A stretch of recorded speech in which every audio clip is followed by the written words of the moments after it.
All right. I am, because now my sister's moving to independent living in Whitetown. Yes, that's right. It's your choice, and she said I did. No, not if it's voluntary and knowledgeable. If somebody just come by your house, then I feel better, and I didn't have to come back and look at the end.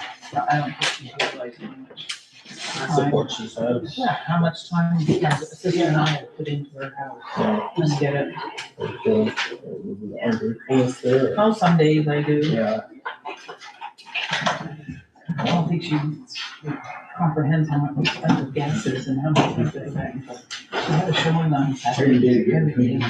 I get some stuff, and I said, I'll be here. She said, what are you going for? I said, they're showing at 12:15. I go in and back in the house before you show up. Yeah.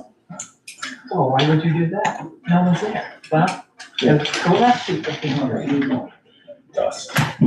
No kidding. All right. 6 o'clock.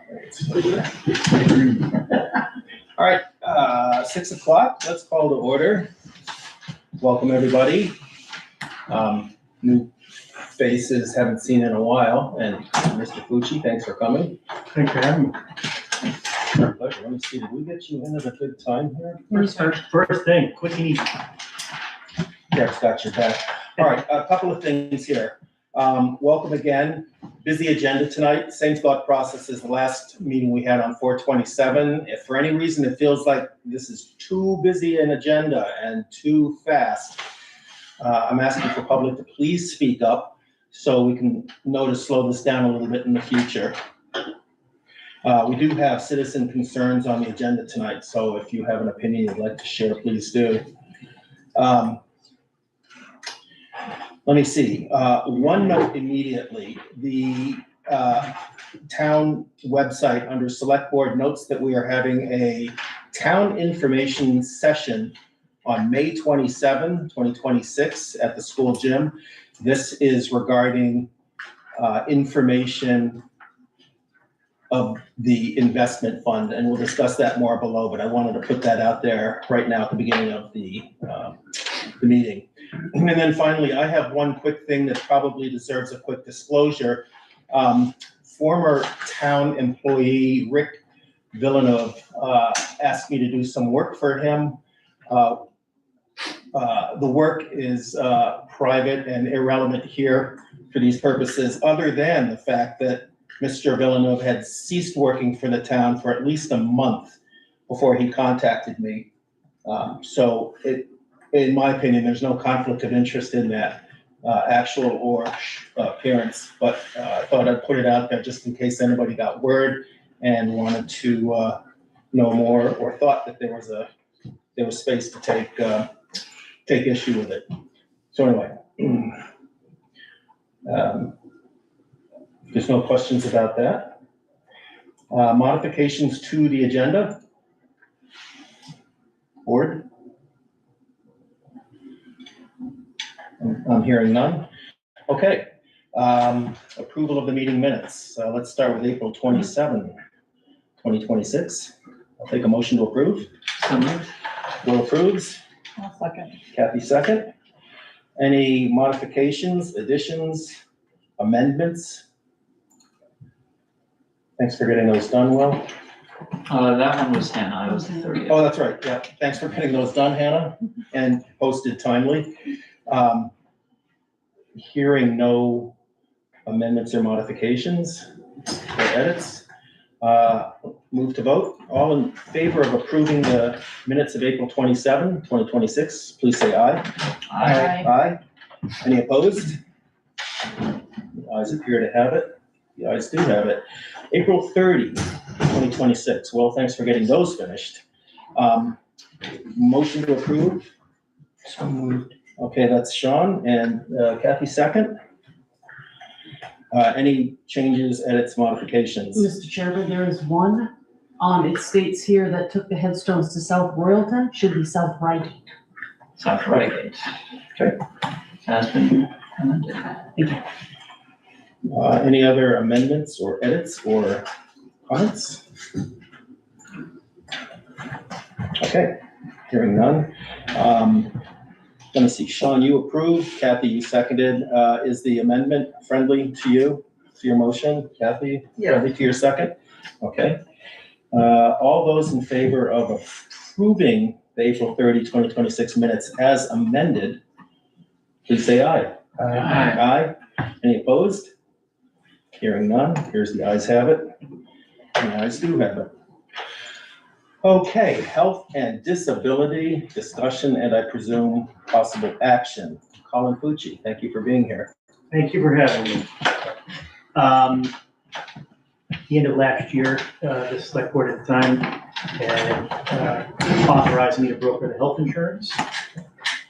So we switched from Blue Cross to MVP. We have gone 4 months into that now, and I just wanted to touch base. From my perspective, that transition has gone seamlessly, and I just want to make sure that there's no issues that the select board's aware of, any concerns, anything that we need to address. Well, I'll raise my voice. I've heard nothing. I presume that's good news. That's good news, then. Supports your seamless representation. Okay, perfect. So I just wanted to touch base on that. Get any concerns out there that there were any. I hadn't heard of any, but just felt that I should follow up where the select board approved that last year. So Thank you. you're welcome. I wanted to follow up, you select board, several of you. So part of our discussion last year, I am the broker on the health insurance only. Okay, so for the benefits the town has, just want to cover, I am health insurance only. Okay. At that time, as we were looking at the other benefits, one area of concern that I had for the employees of the town was on the disability coverage that the town had. I had sent out a proposal last year, and it was December timeframe, so obviously a transition, a select board, et cetera. Wanted to bring it back to the surface if that was something the select board was interested in. And here are my concerns, again, from a consultative approach only, okay? The current disability policy the town has hasn't been what I'm gonna refer to as shopped out or RFP'd out in several years, okay? But as I delved into that, the benefits of that policy has group life, short-term disability, and long-term disability built into it. The concern I have is that existing policy has some limitations that don't necessarily offer the best protection to our employees of the town. All right, so when I say that, all right, the current plan has a 60% short-term disability benefit, but it caps out at $500 a week. Okay, so 60% of somebody's wages, but it caps out at $500 a week. So that would mean that, am I okay to use names? Elected officials, yes. For employees? Elected officials? I think employees have a, So what I can tell you is one employee would only receive 37% of their salary at $500 at 60%. One employee would only receive 46% of their salary, and one employee would only receive 40% of their salary on a weekly basis, okay? The individual at 37% would be short $317 a week of income. this is because of the cap. It's because of the $500 cap, okay? Another employee would be short $156 and change a week, and another employee would be short $258 per week. Now, if somebody was out for 12 weeks, that's a significant amount of lost income. All right, so that's on the short-term disability part only, okay? The plan has an 8-day elimination period, okay? So on day 8, it kicks in benefits for accident or sickness. Short-term disability goes for 13 weeks less that 1-week elimination period. So it's really 12 weeks of short-term, and then it kicks into long-term disability. The current policy caps out at $3,000 a month. Can we ask questions? before you go to the Sure, next? absolutely. Is there a way to cap, and what would that cost? That's a great question. The way we remove the cap is we shop it out, okay? So I've shopped it out. I've presented a variety of different companies that's been shared with the town. I believe it's been shared with some of the past select board members as well, as I've had conversation with past select board members on this, okay? So when I say that, I shopped Principal, Reliance Standard, and Lincoln are the companies. My company sends it out to a variety of companies, and then whatever companies have a flavor for towns, we take a sampling of the best quotes that we get back. Okay, so these are just a few of them. I mean, we shop Mutual Omaha, Principal, MetLife. I'm shopping a bunch of different companies. As far as cost goes, it varies by product and by company. Okay, so I will circle back to that if that's okay, because the quote I have is outdated. Okay, so before I spend the time to go back and get new updated pricing, I just want to make sure that you want me to spend the time to do it. The long-term disability policy, your current plan has a $3,000 a month benefit. That would mean one employee would be short $540 of LTD benefit per month. One employee's got about $150 of wiggle room before they would hit the $4,000 max benefit, $3,000 max benefit. And you have another employee that would be $287 and change short on a monthly basis if they were on long-term disability. So everybody's short on short-term as far as getting to that 60% number, and 2 out of the 3 are short on long-term disability should they have an event. Long-term pays 60% as well, up to the cap. Correct, so $3,000 on your current policy. So, of the carriers that we've shopped out, everybody's, your policy has a $50,000 life insurance policy max. Everybody's getting the $50,000 because they're all $50,000 or higher. But that benefit goes up to $50,000, okay? The plans I've shopped are all 60%. Principal caps out at $800. Reliance Standard capped out at $1,500 a month a week for short-term disability.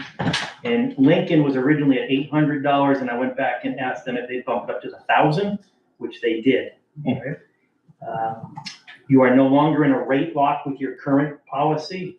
The other companies have anywhere between a 2 and a 3 year rate lock. So if we're to move, we guaranteed those rates for 3 years or 2 years, depending on which company went with. Long-term disability. Some companies were your current is 3,000. Some were 6,000. Some were 7,500. Lincoln was at 4,000, which is really where you need to be, is in that $4,000 range for LTD right now. And at the end of the day, the Lincoln was the most competitive. Okay, your rates for your current plan, when I did the analysis on that, had not been updated. The wages had not been updated, so I wasn't comparing apples to apples.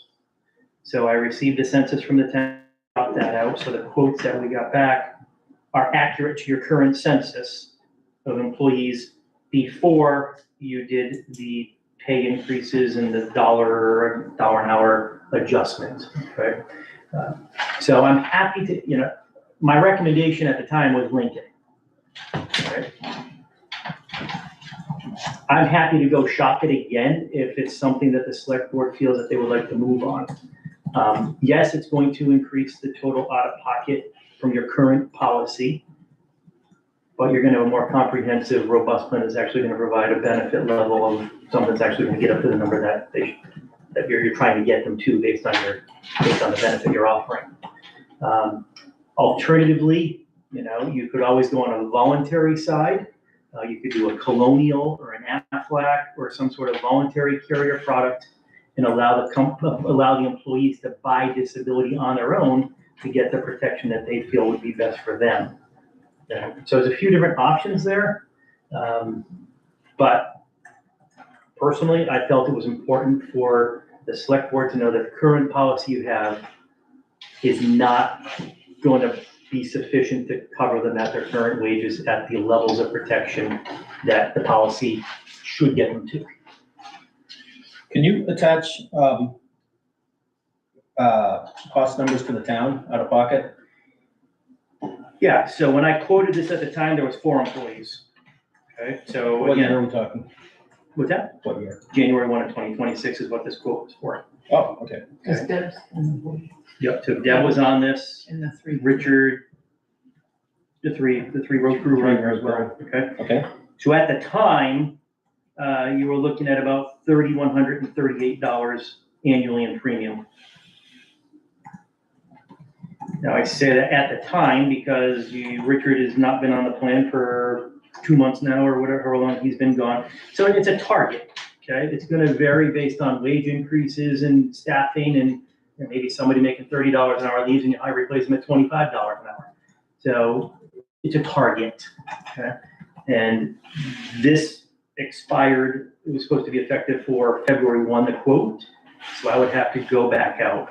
But I can tell you that Lincoln at 3138, Reliance Standard was at 6150, Principal was at $7,300 a year. So Lincoln has a nice flavor and appeal appetite for towns.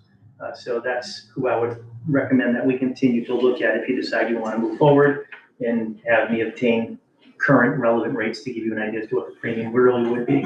if I understand the logistics, you have to go back to Lincoln for a current quote as of today? I would go back tomorrow, they would request for June, probably good through July. So I could bring you the numbers, you can make an action at the June meeting, effective for July 1. I fill out the paperwork, it's all electronic and it's pretty seamless as far as the implementation goes. Once this new policy is implemented, you can notify the existing carriers you're terminating coverage as of July 1. And I presume what you'll be shopping for is a full-strength road crew in addition to Deb, so. I have to shop again. based on current census. Okay, so there's only 3 full-time employees. Yeah. We provide everybody that's an employee of the town, okay, that would be eligible for the plan, right? Because when a carrier looks at it, they look at all eligible potential employees. Right? But at the end of the day, it's only gonna be your full-timers that are eligible for the policy. A new hire in the road crew would not be eligible immediately? They would be, absolutely, but they wouldn't be part of your initial census right now. But the rates are gonna be locked in based on $10 per week of salary, $100 per week of salary. It's demographics of the group. Once you add the person in, the cost goes up. Yes, yep, based on salary. and the Proportionally, I cost. presume. And then is there a way to pass any of the cost off to the employee? So maybe it was a 50-50 split or anything like that? That's at the discretion of the town. I would need to know in advance because the rates vary whether it's contributory or non-contributory. But if you went completely voluntary, then that would be at the expense of the employee and you could do a payroll deduction. And that payroll deduction for disability, I recommend, is done on an after-tax basis. Because if we get it before tax, it becomes taxable. So my recommendation is enhance the benefit that you're currently offering to the employees. The discussions that happened at town meeting, and you want to make sure that it's an appealing, attractive benefit. You're not talking a lot of money here. But I do feel that you should take a good look at making sure that the benefit is more appropriate aligned to what they'll be eligible for at 60%. Marcel, do you know if there's money in the budget to increase the cost of this insurance with? No, No, there isn't. No. we quoted it at what we're paying right now. Which is, We set the budget of what we're paying right now. what are we paying right now? I don't know, I'd have to go back and look, but $1,500 whatever a we year. were paying at, 1,500. Just double it. Yeah, a little more than double. Double. 1,638 more. Okay. But what I would say to that, okay, is different line item, but how much have you saved in salaries since Richard hasn't been here? Yeah, you said that it, Yeah, Jim. you said that it was, what, 3,000 something a year? 3150. 3138, so, So with not having an employee for 2 months, there would be money in the budget for that. I think it's important to be pretty open to the budget is a target, okay? And when payroll and benefits employees, they come, they go, And at the end of the day, the consideration, even if it was $1,000 more a year, you know, if you had one employee be out on disability and be short $540 a month in LTD, and they're out for 6 months, that's $7,000. That's a lot of lost income to their livelihood. So I'm happy to come back with more current numbers. But again, I'm just looking, if this is something you're even interested in me doing. Like I said, it's a follow-up discussion. There were different members on the board last year. And so I'm happy to take whatever direction you would like me to take with this. So, I presume you wouldn't be looking for an action tonight because we need updated numbers? Correct. So let me say, first of all, thank you for doing the legwork here to get even this far with it. Appreciate it, and I'm sure the employees appreciate it as well. Speaking as one of 5 select board members, I like having options available. Would you be opposed to going out and shopping around a little bit more to see how we can maybe improve the Lincoln quote? We will go back out and shop it with a variety of companies. Okay, so I will probably get Reliance back, I'll probably get Principal back, Mutual of Omaha back. So I will come back with a new quote, which will encompass more than just Lincoln. The previous quotes you got, you wouldn't expect that they're going to improve significantly. I can't speak to that because their appetite for industries and what they want to work in could have changed in the last 6 months, 5 months. Gotcha, thanks. Yeah. Any other Is questions? there any way that you could prepare your information and documentation and get it to Deb so that it could get on June's agenda to be taken action to meet July's deadline? If we're gonna take action? Yeah, your next board meeting is June 1st. Yes, please. So I'll request quotes tomorrow from my peoples that I work with. And we are at the discretion of carriers as how quickly and busy they are, but this time of year usually isn't that busy. End of the year is when a lot of businesses are shopping. But to have an off-cycle quote, probably a good thing. Yeah. Would you like me to move forward then with gathering that information? Yeah, do we need a motion? I don't know if we do, informally. I'm on board. I Yes, am. please. Happy to. So, okay. Yeah, so we'll go from there. That's all I have. I really appreciate it. Thanks, Colin. You're very welcome. Thank you.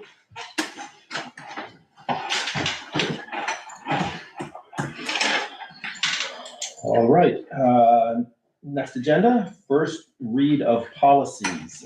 We've done that last week, so it's really about discussions and actions. The 4 policies we discussed last week were the credit card policy, traffic ordinance, cash receipts, return checks, and the cemetery lot pricing. Somewhat on the late side, I sent out a Deb's notice from what meeting was that, Deb? Where you attached the folder of documents. April 27th. April 27, yeah, thanks. For the select board to review. I don't know if you got to it or not, but I also attached the full credit card document again, just for reference and convenience. So, Deb, any suggestions how we start or just start? I say pick a policy, approve it or don't approve it, and I'll just write updated or adopted on today's date. I don't need signatures. You don't? Mm-mm. Okay. I'll move to approve the cemetery lot pricing policy. All right. Happy seconds. Will moves. Thank you. So motion and second on the table, cemetery lot pricing. I don't know if you are going from memory. Oh, here's Kathy with her great organization. So any discussion, comments, edits, concerns?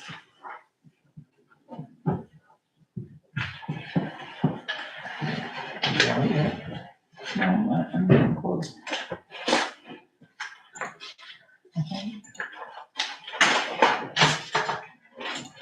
take a moment here while she looks that up. If you could pull out the pages, that would be All helpful. we did is we just put singles and doubles as opposed to 4s and 8s. And we The just- prices, I recall, didn't actually change for the singles and doubles? Right. Okay. Does anybody want to actually take a look at the policy again, or just move to a vote based on memory from April 27? I second it. Okay. Then move to a vote. All in favor of the cemetery policy as reviewed on April 27? Please say aye. Aye. Aye. Any opposed? Here's the ayes have it. Okay. Let's see, cemetery, cash receipts, return checks. Deb, could you just briefly review? I didn't write it, so, it just gives a general principle, who's the authorized personnel, form of payments, the security, check acceptance policy, and notifications when a return check happens. Pretty straightforward. I'll make a motion to approve it. Sean moves, I'll second. Will seconds. I'm looking through it right here. It is very straightforward. If anybody wants to take a quick look, do you want to scroll through my screen here? I read it. Okay. I reviewed it earlier today. A lot going on. All right, further discussion on the cash receipts, return checks policy. I mean, this is very minor, but just to bring it to attention, acceptance is, the P and the E are flipped on check acceptance policy. I thought that looked funny. I just noticed that too. Yeah, very, very minor, so. Yep, okay, I'll have that fixed.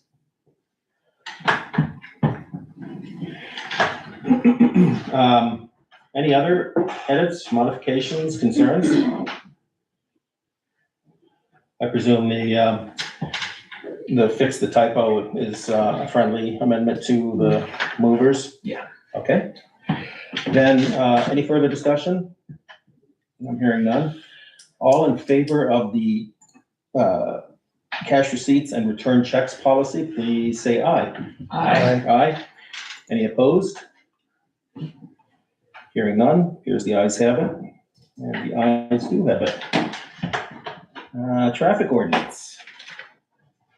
If you recall on that one, we just changed it for 25 miles an hour beginning at Vermont Route 18 to 366 Duck Pond Road, approximately Fenops Excavating, and 40 miles from this point to Pike Industries. It had originally said from 40, starting at Route 18 all the way up to, And that was to accommodate the school district, yes.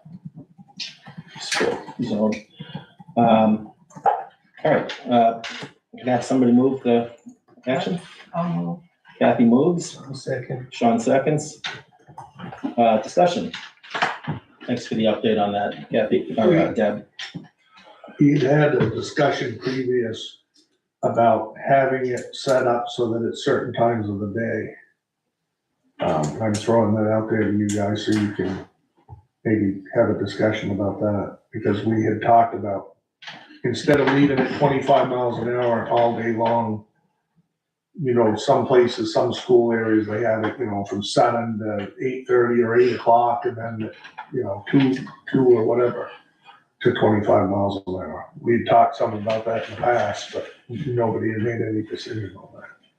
I had talked to people in the general public, and they were for that more so than leaving it the way it is now. I can see why that would be attractive, but we wouldn't be able to approve that action today. Well, I mean, it's just food for thought. As far, if we were to do that, it would probably behoove us to have some sort of electronic sign up there with Yeah, flashing lights There's to some type remind of people. signage. Okay,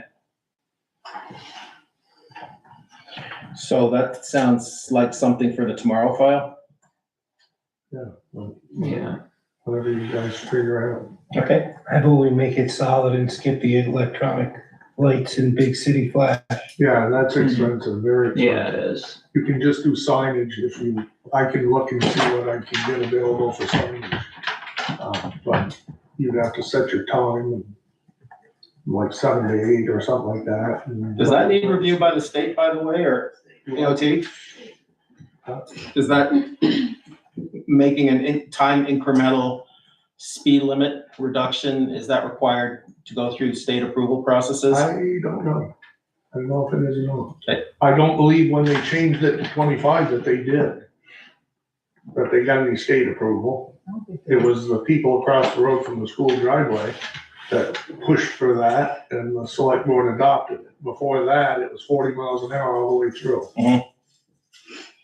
All right, well, for tonight's purposes, we're approving the reduction in the speed limit, and it's permanent 24/7 until further notice, is my understanding. Anybody understand differently? Okay. So any other concerns or discussions about the traffic ordinance as written? I have the whole document up on my computer if anybody wants to scroll it. I'm hearing none. Move to vote then.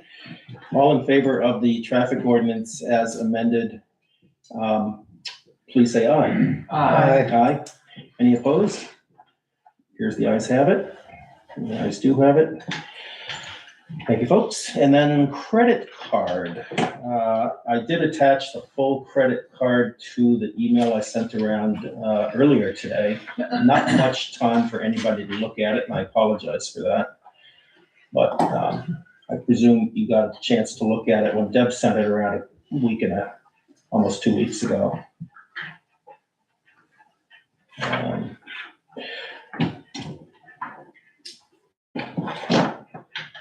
just gonna pull it up here for a second.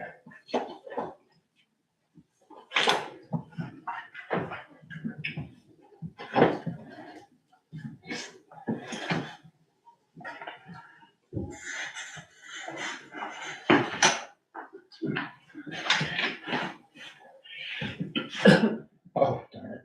I've got the old policy here with the page missing. You have the whole thing, Kathy? I do.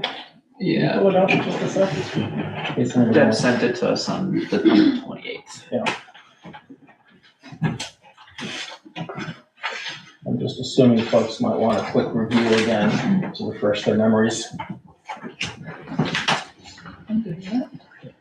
Yeah, the last time I went through it, I was fine with this. Will, do you want to take a look again, or are you good? I have it in front of me. I'm liking what I'm seeing. Okay. Sean, you want to take a look? You're good. I guess the only question I had was there's 2 asterisks next to section 6 on spending limits and on section 9 dispute or unauthorized charges. Is that just meant to highlight those, or were there potential things we had questions about with that?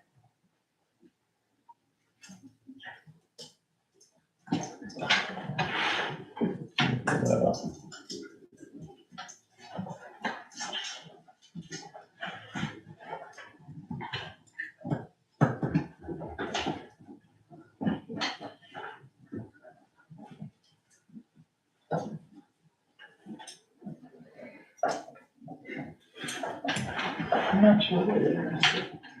Do you have what's on your page? Yeah, but I'm not sure why.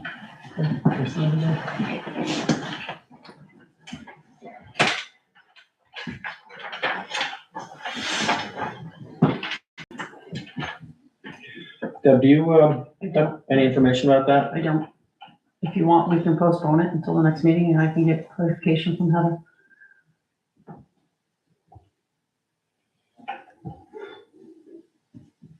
I don't know what to make of that.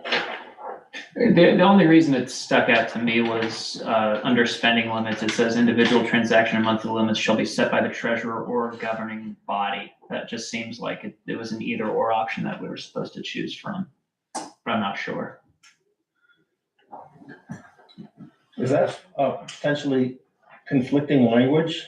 Exactly. So I don't know if that's in there as like draft language of like, hey, let's pick one or the other. I don't see how it can be both because yeah, you're right. It seems conflicting. Well, going to first principles, the board approves policy, and that would be, it looks like that would be an appropriate policy for the board to be setting. But the treasurer is also responsible for executing on board policy, and that might be an appropriate lane for the treasurer to be within as well. We can get clarification. We can discuss it again. That's fine. No hurry to to get this done? All right, why don't we postpone this vote just to make sure we get it right? Deb, can you just make a note about the question itself so we don't have to retread all this ground? Yep. Much appreciated. All right, then we've got 3 out of 4. So let's move on. Town clerk update. I will only say that there's a lot going on here. Please listen carefully, and I hope we will have a very good discussion at the end of this. Yeah, it is lengthy, sorry, guys. As a small town, we all know we tend to do a lot with a little. People step in where needed, roles can overlap, and a lot of what we do has been built over time based on what worked at the time. It also means that some of our policies, procedures, and expectations haven't always been as clear or consistent as they should be. Marcel and I have been having conversations with Teresa at H&R Acquired, an HR consultant. She has come to the office and reviewed our policies and procedures and has identified some areas where we can improve. Most of these are internal, updating policies, checklists, and making sure we follow best practices. When expectations are clear and policies are in place, it helps avoid confusion, reduces stress, and makes day-to-day work run more smoothly. Over the coming months, you'll start to see some changes and updates. We will do our best to communicate clearly with you all. I want to emphasize this is an ongoing process.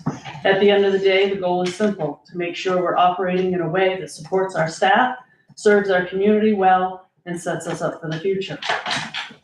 Another area that we have been looking into is the required trainings. One of those required trainings is the open meeting law training in relation to Vermont Act 133 and who may still need to take it. As you know, open meeting law is important, not just for a compliance standpoint, but because it helps ensure transparency and public trust in how we do business. Making sure everyone who needs the training has it protects both the town and each of you in your roles. As you know, this law is mandated for all department chairs and is recommended that all members of this board take it as well. The other training is the Selectboard Essentials. This is a good review for new and old members. Next, I'd like to touch on VLCT's Selectboard Handbook. They have been making some updates that you should be aware of. Updates include grants and funding, insurance, and emergency management. The next item is at a previous select board meeting, it had been mentioned about the dumping area on Slate Ledge Road. I believe that was last fall. You may recall there was debris placed on fire at one point. Jesse Kittredge, a Waterford resident and owner of Waterford Lawn Care, let me know that last fall, he and his family went out and cleaned up that dumping ground. And the family took on the expense of $856 to dispose of all materials that were out there. Yeah. This past Thursday, Heather, Marcel, and I attended a VLC training about ethics, administration, and enforcement. We have learned that we need to adopt a code of ethics, investigation, and enforcement ordinance. We currently have a policy. An ordinance is a broader approach that would include everyone that is stated in Act 171. We will also be posting on the town's website a municipal ethics complaint form and a whistleblower's protections. The last item I have is at a previous board meeting, it was pointed out that uploading of audio files from the DRB, planning, library, and fire department and cemetery committees was not the job of the treasurer. Right now, this task is getting done, but it has never been formally assigned as any part of any specific role. Having a clear assigned responsibility matters here. As you know, these recordings are part of our public records, and make sure they are uploaded consistently and in a timely manner is important for transparency and public access. We could use the OWL. Department chairs would need to be trained and provided with a computer. So the question is, I put before you, who would you like to have formally take on this responsibility, or do you want to move to an OWL? Thank you. Or move to a what? Move to the OWL. Do you have copies of that? I can certainly get you my copy, sure. Yes, please. So before you go, who could be the person responsible for uploading? Wouldn't that? If it's on the OWL, then it goes automatically, right? With live streaming. With yes. live streaming, yes. The way we're doing it now, it's the camera, the little SD card comes out, Heather uploads it to whatever format, sends it to Gavin, Gavin does whatever he has to do to get it onto the website. Well, just as a suggestion, board administrator, But she doesn't attend all meetings. The town does have a laptop, correct? Very old. Very old, but it should probably work. with the I have one downstairs that I use for elections. Are all of these, the boards you mentioned, the DRB, Planning Commission, Civil Authority, they almost always meet here, correct? The only one that doesn't is the fire department. And I currently, Oh. between Colin and I, we tag team back and forth. Sometimes it's 5 o'clock at night, the night of the meeting. Mm-hmm. so part of the problem is we don't really have a well-defined process of making public the meetings, either in real time or afterwards. When it's after the fact, they're usually posted within 5 days as required by law. Yeah, I know what the law says, but we don't have a good process to do that. No, it's a matter of Heather comes in on a Wednesday or Saturday, does what she does, and then Gavin does what he does. The live streaming does remove the need to have someone physically upload it because it just automatically goes to the YouTube channel. The only issue would be actually training someone how to do it, which if you don't have someone who's, constantly there, like the board administrator, you have turnover on boards, you'd have to, re-show people how to do it. I'd be more than happy to type up a how-to schematic for it. It's pretty straightforward. All you need is the town YouTube account login, which then you get into questions of security, right?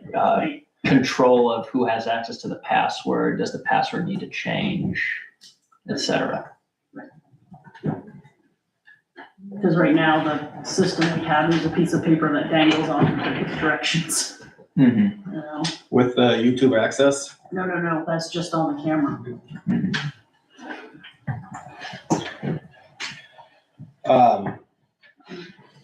Something you can think about, doesn't need to be answered tonight, but it just Well, was. yeah, I was gonna say, I don't have an answer tonight.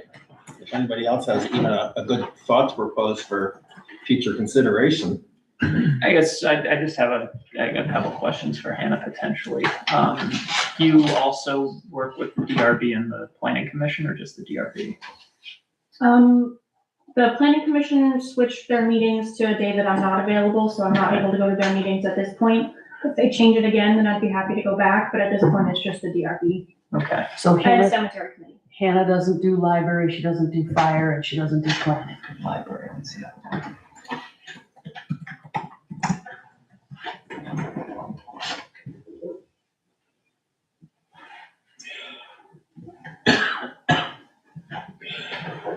So the nub of the problem is either there's one person who is trained and is attending all the meetings to run the technology, or we have to have several people trained with access to the YouTube site, which increases the security risk to that site, but offers more flexibility to us to get the job done. And you would have to buy a laptop.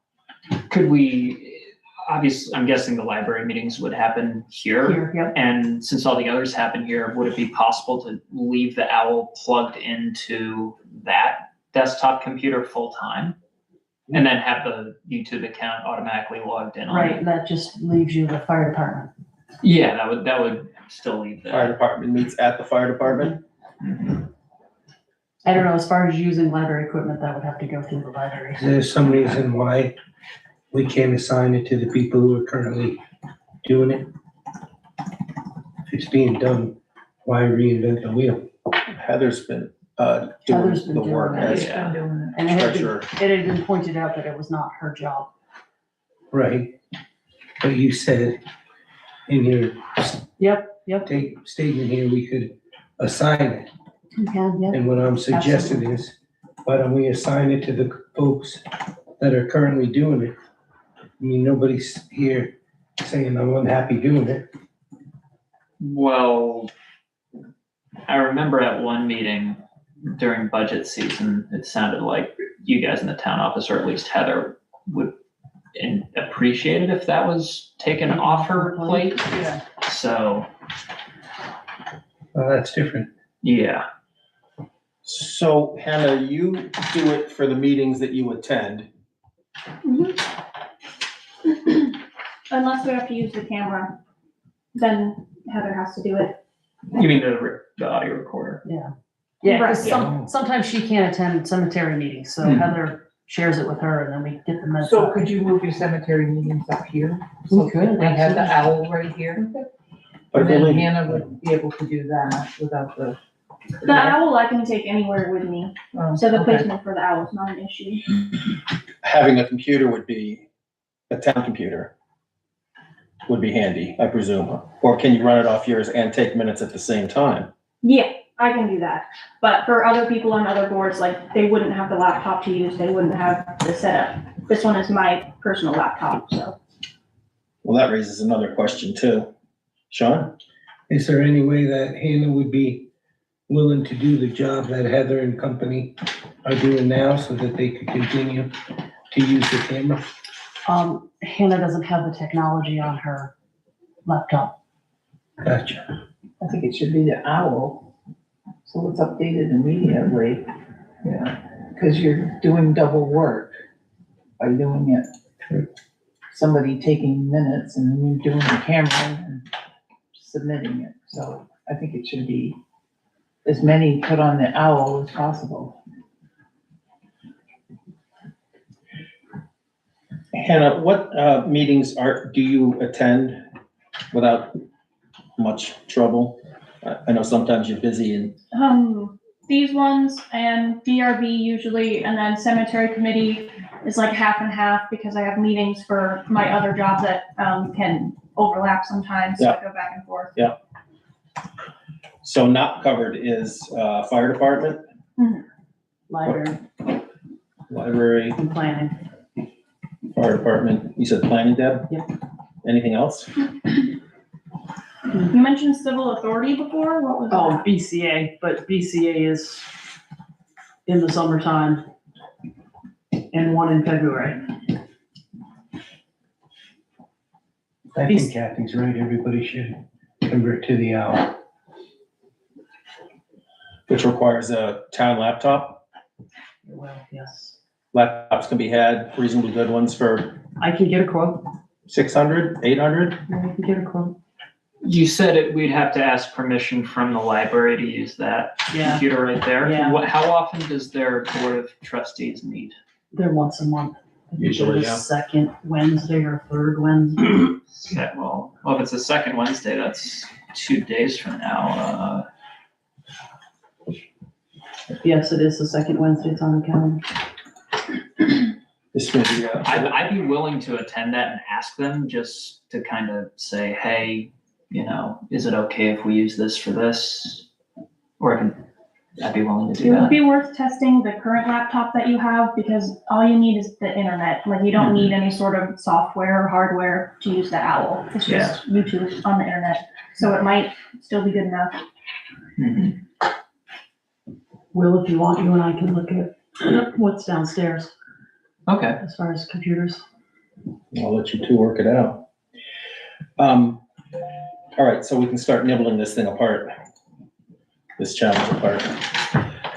Any other thoughts about plugging the needs here to ensure we get everything publicly available?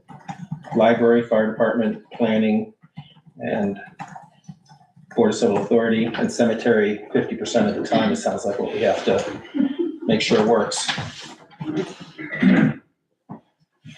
Can we put it on the agenda and we'll give an update at the next meeting? Does that make sense? Works for me. So we don't Perfect sense. throw it down the road? Mm-hmm. So Deb, your letter raised a lot of big subject matter. It did, sorry. No, that's fine, but we ought to start penetrating it. Sean has the letter now. Where do you want to start?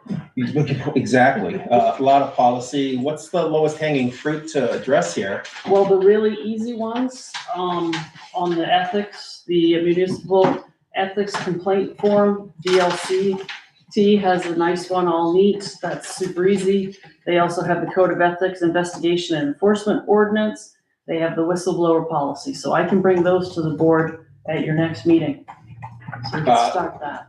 Policies for discussion and possible approval at that time? Right. Or is it a longer term process to? The ordinance does have a process. It'll have to be warned at a regular meeting, read and approved at a regular meeting, entered into minutes, then it's gotta be posted and it has to be put in the newspaper. So there's a process to that one. But the whistleblower and the complaint form, that's pretty straightforward.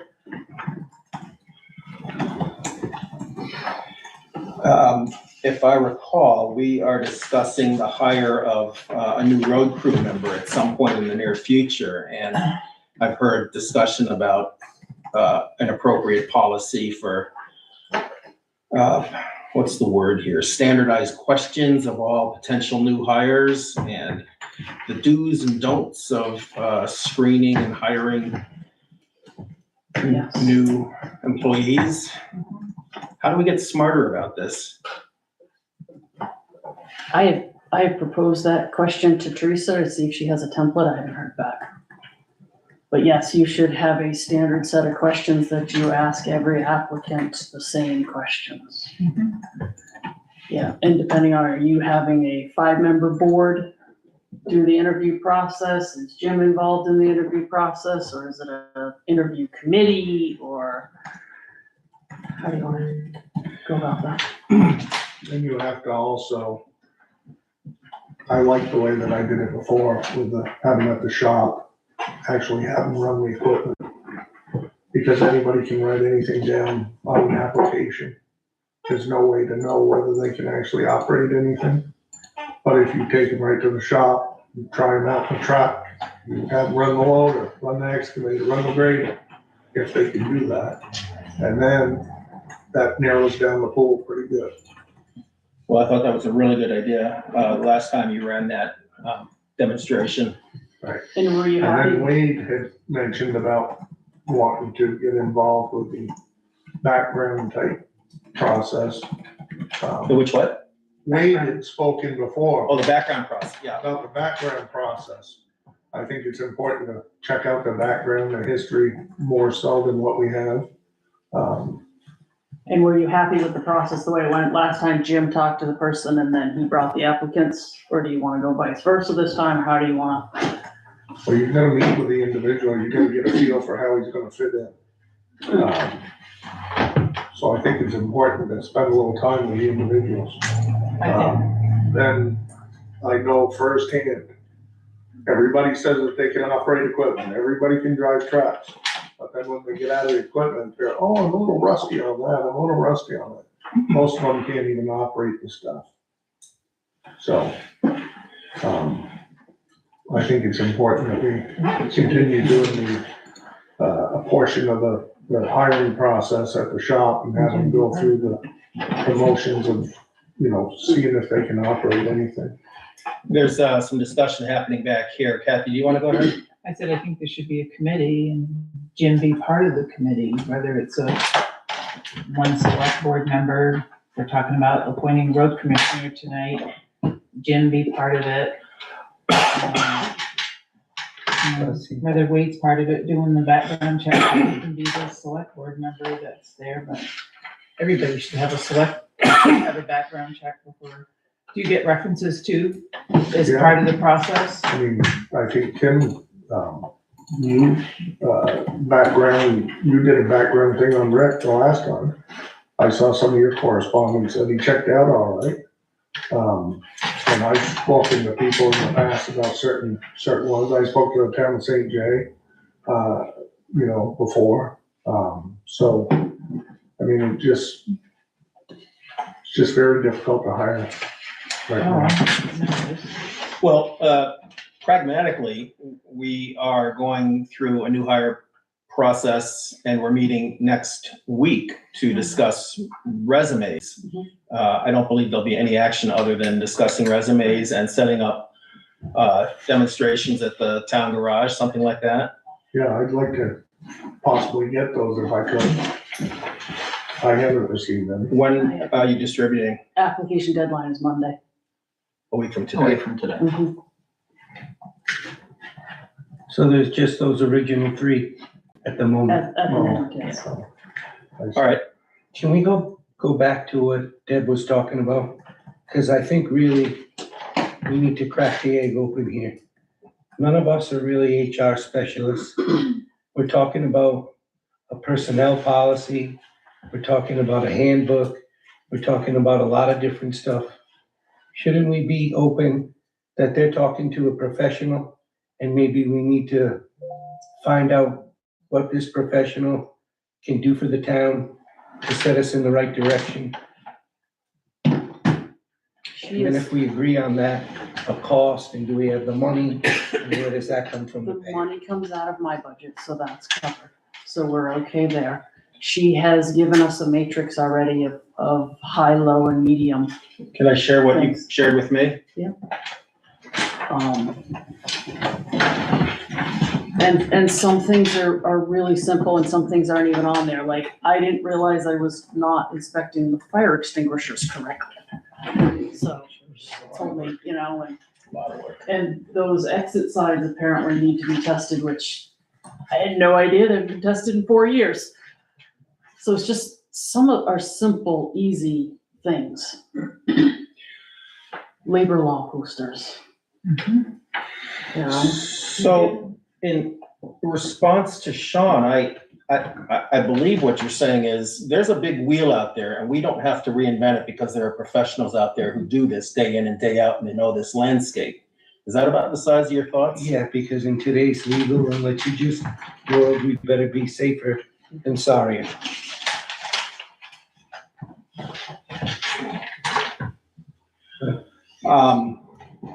Well, I will share with the board and the public that I attended a meeting with the HR person last Tuesday with Deb and Marcel. And spent 2.5 hours there, and that wasn't even the full meeting with Deb and Marcel. And my head was reeling at the end of it, what's out there. And the areas that the town needs to kind of join the year 2026 with its policies and procedures. And I'm that's not a denigration of anybody and anybody's efforts. It's just that there's a big complicated world that we are only, HR world that we are only superficially participating in. And I personally feel we would be remiss. And some things that we've upgrading our learned is, systems. every 3 years, we should be looking at XYZ policy and seeing if there are any updates. Some of our policies date back to 2011, was the last time we looked at them. So Deb, where the rubber meets the road, your budget is covering the HR consultant's time at this time, and the board's involvement will be to receive and review and comment on Yes, policy decisions down the road. yes. Is that about the right? Yep. The right approach here? So there's nothing to do today, but good information to have going forward. I have a couple more questions. One, Deb, would you hire the woman? Is that in your jurisdiction or the company that you represent? Yeah, we've already exchanged money already to do what we've started. Yes. Gotcha, so we wouldn't have to get 3 estimates or Nope. bids and, Nope, because it's under that threshold. And it's professional services. It is professional services, yep. perfect. She came highly recommended by at least 2 people in town that used her. Yeah, I'd say keep moving forward. Thank you. I second that. Any other thoughts? Anybody who's opposed to this idea? I mean, let's have an expression of a negative opinion just for devil's advocacy. Is there any harm in this? Now, it would be nice to think that we were still a small country town in a big world and we were protected, but that's not reality anymore. Wade, this is sort of your domain. HR changes so much that someone has to stay on top of it. I mean, can change today, Sean, you know that. Yeah. I mean, I've worked in HR before. You have to really stay on top of it, and it's not, if somebody doesn't do it on a regular basis, Which my office does not do on a regular well, basis. it's not your job, so I think it has to be done. Any thoughts to share, Wade? I mean, I know you manage a lot of, personnel. I do, but we have 5 full-time HR Yeah. people that we consult with, so. Right. That sort of seems to be the impetus right there. Correct. And Teresa we're working with, she works with other municipalities of all various sizes. So you and Teresa would update like the personnel policy, bring it here, we vote on it? Yep. Same thing with the handbook? Yep. All that kind of stuff. There's a lot of work. I saw that. There's a lot of work. This is gonna be a long process. It's long overdue, but Yes. the personnel policy, if you have someone that's in HR, they'll make sure that our policy meets all the requirements. Current standards. So, I guess more than anything, Deb, thank you for, getting this initiated and taking the ball and running with it. I'll keep you posted. Bravo. Thanks. Any other questions, concerns, edits, thoughts? Okay. Deb, town clerk updates, anything else, or is that the person who cleaned up the garbage? I presume they're not intending to present the No. cleanup bill to the town? They just wanted you to be aware of it. And thank The you to them mattresses for are- looking after, it's their property or just, No, it's Slate Ledge Road. It's the Slate Ledge Road that comes out onto Route 18 where the kids were going out and partying on the backside of the Yeah. pond. And Jesse's the one who does the lawn. He does the Oh, mowing. Kittredge. Yeah, he does the lawn mowing for the town. He just wanted to be, wanted to let you know that he took care of it because he got tired of hearing about it. Should we send him I was gonna say, I would move to send him a letter of commendation for I agree. his thankless act. Yes, please. Anybody want to write? I can do it. Do Excellent. we want this by, when is our next meeting? June first, Or technically Oh, no. meeting next week as well, but June 18th. 1st, yeah. 8th next week and then June 1st. The next week is just Next week was strictly for the application. applications. All right, so June 1st. Yeah, We have to approve the minutes to take some action under Vermont state law. We could throw this item in too, it shouldn't be long, but I don't care if we do it on the 1st. Will, if you're writing it, what feels comfortable to you? June 1st is perfect. All right? Thanks for doing that. Okay, Deb, you're set then? I'm good. Yeah, I thought thank you that so was, much. thought that was enough. Ethics liaison appointment. So let me just open that Vermont law requires first that an ethics liaison be appointed out of the employee pool. And only if there is no employee pool in a town municipality, then it can fall to a select board person. So in this case, Wade Cochran, who had been appointed ethics liaison, was very happy, I think is the right word, to resign the position, which I think was a lot busier at the start of this session than he expected it would be. And I've received his letter and accepted it, and I have forwarded it to Deb for record keeping. So the question now is, we need to appoint an ethics liaison, and I have heard that Marcel is interested. Marcel, is that still the case? So for purposes of discussion, I would entertain a motion to appoint Marcel Lapierre as the ethics liaison for the town of Waterford. So moved. Sean moves and Wade seconds. Motion and second on the table, so discussion. What are the duties of the ethics liaison besides compiling and essentially holding ethics complaint letters and non-recusal letters and such? Deb, do you have any feedback on that? I have some ideas, but The training we went through the other day,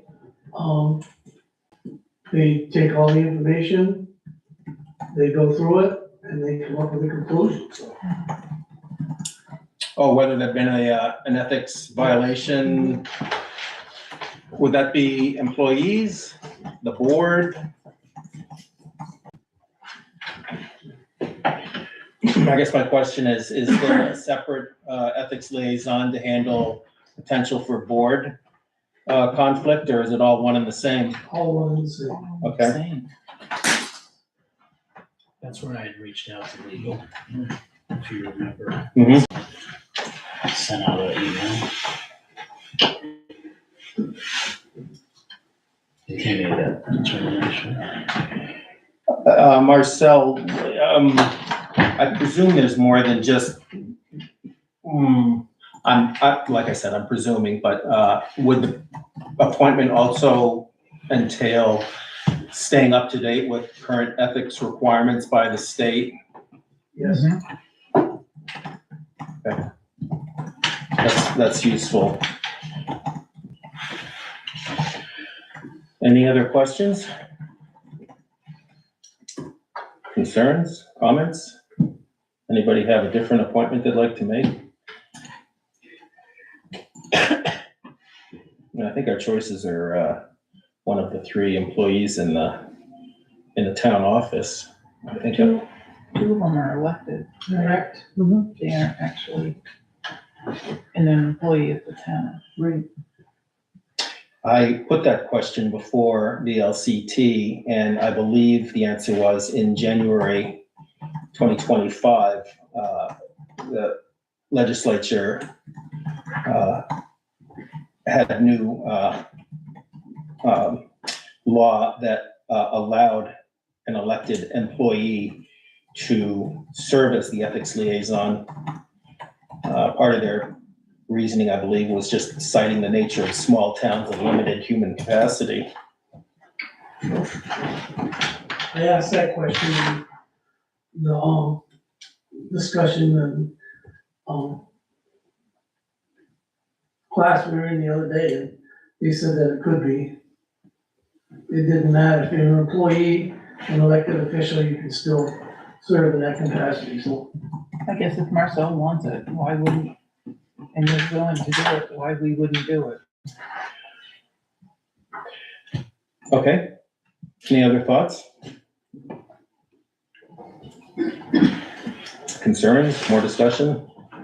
If not, let's move to a vote. The motion was appoint Marcel Lapierre as the town's ethics liaison. All those in favor, please say aye. Aye. Aye. Is anybody opposed? It appears the ayes have it. The ayes do have it. Marcel, thank you for allowing yourself to be appointed, and thank you for taking on the role. Good luck. Well, the board has a lot to say about the luck requirement. I hope that we will be needing it less and less going forward. Okay, next, certificate of compliance, discussion and action. We've been kicking that can down the road for a bit. I called Logan Perone today to get his direct viewpoint on what's what. Has anybody else dug into what goes into the certification for the road and bridge standards certification? Yeah. I went online to look it up.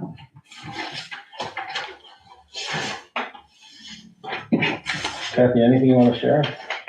I'm going to be comparing it to my notes, so maybe you and I can. No, I think it's just pretty much have to do it. It's inventory of the roads. Jim keeps an inventory of the roads, correct?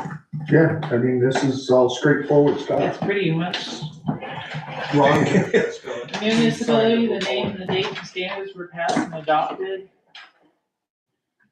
We have authorized signatures, select board chair, and other officials. I think it's pretty straightforward. I would agree with you, but from my point of view, there was a lot I did not understand about the process and what goes into it. And I got a long fire hose list from Logan this morning. He was very helpful. And he also did say that Jim is coming up to speed on all these requirements from a foreman point of view, keeping the town in compliance as well. So I'm feeling pretty comfortable about that. Just as an FYI, I believe we have approved, Deb, the road and bridge standards in 2026. We did that at the last meeting, didn't we?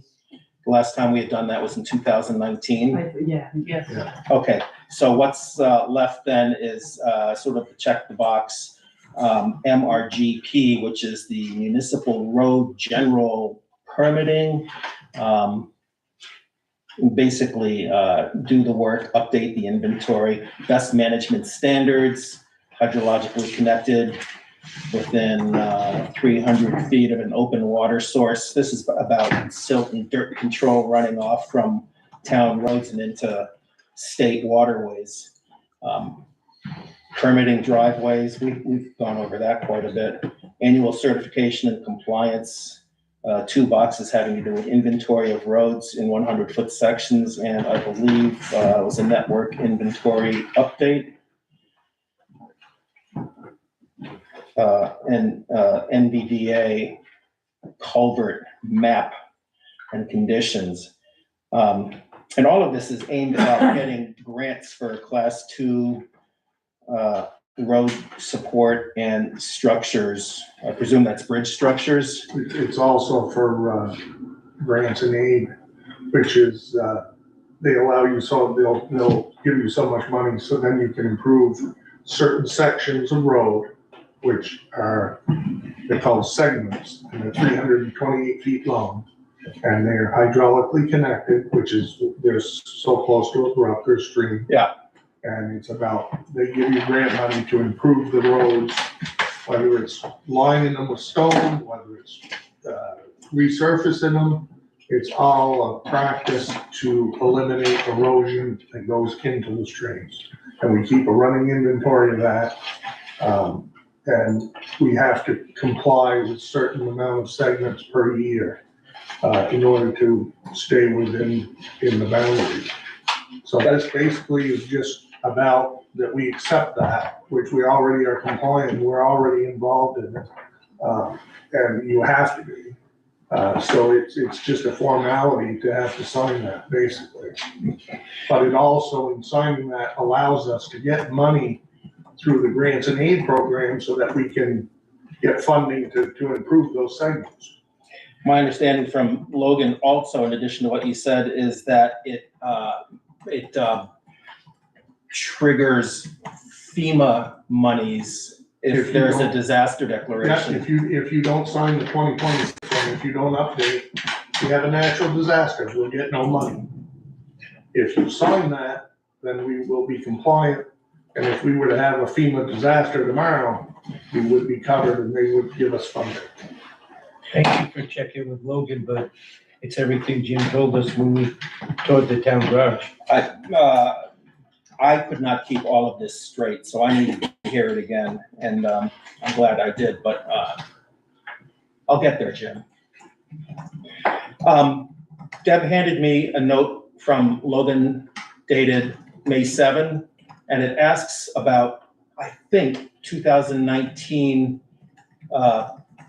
CNS. Waterford had, and I'm reading now directly from the email, Waterford had yes circled for all sections, and then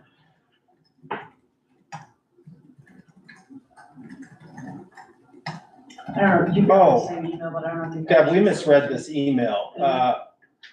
For all sections, and then 12-inch, 4-inch, and 15-inch for sub-base, top course, and sub-base on the second page respectively. Jim, does that make sense to you? And is there anything that we need to think about here? It has to do with subgrade as far as depth of subgrade. That has nothing to do with it. It goes on to say the town can change those, but helpful to know what you had in case you wanted to keep them the same. Yeah, I'm gonna double check with him tomorrow. I had just seen that. And all it is, it talks about your depth of material that you're putting in your segments. As far as like your base material, you usually run thicker, and then your top coat material is thick.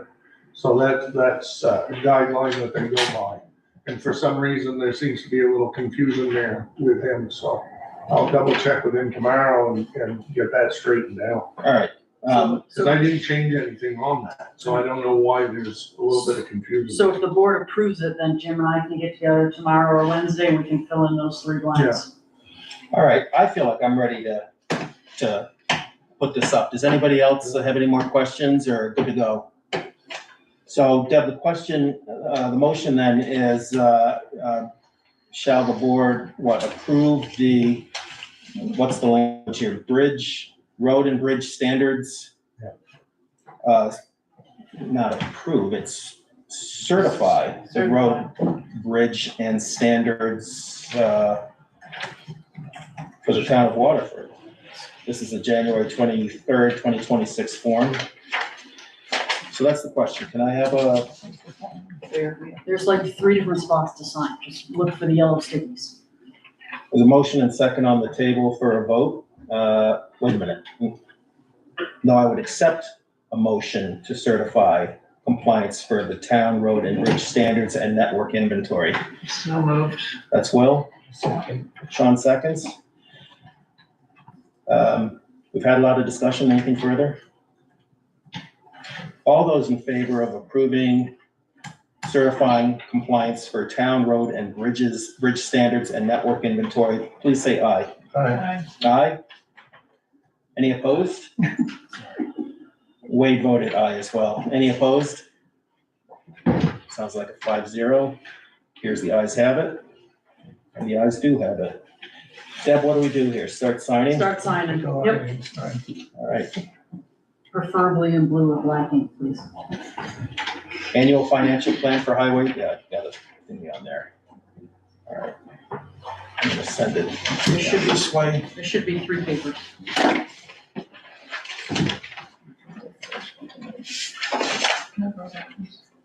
There we are.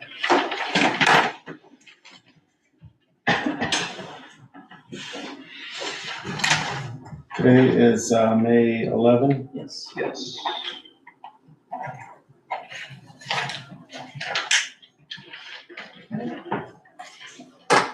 Oh, yeah, you do that.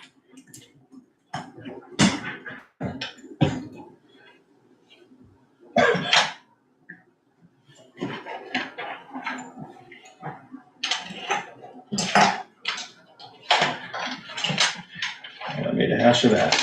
And I'm gonna pass it down this way. Can celebrate that tonight, Jim.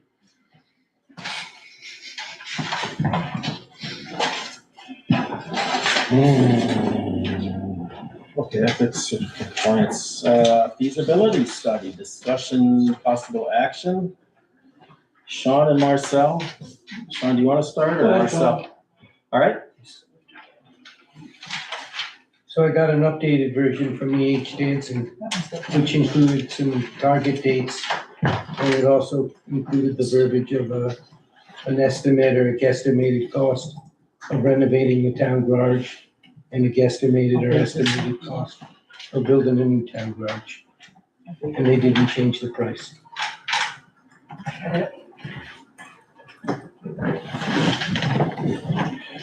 So they kept the same price, Sean? Yes, sir. so their price, if I recall, It's against 10,000 to 12,500. approximately half of what Black River. Correct, and if we chose them, I believe with the money that's stored away, we would be able to use for the bond and for a lawyer. So we would have money to continue the process. We have a certain amount of money we have to spend before the end of the year or lose it. Yeah, 27,000. ARPA money, yep. Yeah. Has to be spent by December 31st. Are there any concerns about using the firm that's half the price of the other firm? They're both reputable firms, so What was that? each dance is closer. They're not gonna be traveling as much. We'll have some money we have $27,000 left in ARPA money for the garage. So that'll give us some money when we go to the Bond Bank, you have to hire a lawyer to write up all the paperwork for that, which we probably will have to go to the Bond Bank to finance this one way or the other, so. I haven't seen a lot of RFPs in this field, but it seems like Black River already set up the structure, presuming they were gonna get the contract, and were already folding in the contractors who would be working on the next stage of the project. Marcel, is that your Yeah, I view, think or? Black River is a little bit, theirs was a little bit more in depth. And, I mean, I know Jesse Remnick, and he's well respected, so, With Black River? yep. Do you have a feeling for which direction to go here, all things considered? E.H. Danson has a good reputation also. They're a little bit less money, and maybe down the road, we'd be able to use that money for other things. I think it might be beneficial to go with E.H. Danson right now. I presume what we're actually looking for, whether it's renovation or building from scratch, is really not a terribly difficult project in the big picture, only because everybody's been doing it. And we're just asking for a building well-constructed and up-to-date energy-wise and efficiency-wise. So E.H. Danson would be capable of doing this, I presume? Yeah. No They did it for problem? Barton, and Yeah. they're doing it for some other town, Cabot maybe. So, for discussion purposes, does anybody want to put a motion on the table, just kick this around a little bit more detail if necessary? Folks want to You decide really tonight? need a motion. Say what? You've already, in a previous meeting, you already approved Sean and I to go about and do a feasibility study. Do we need a motion to do it now? Expenditure of money now on the But table? you already did that in the previous meeting. Did we actually approve funds for it? I believe we approved the ARPA funds for it, but Mhm. I have to go back and look at the previous meeting minutes, but.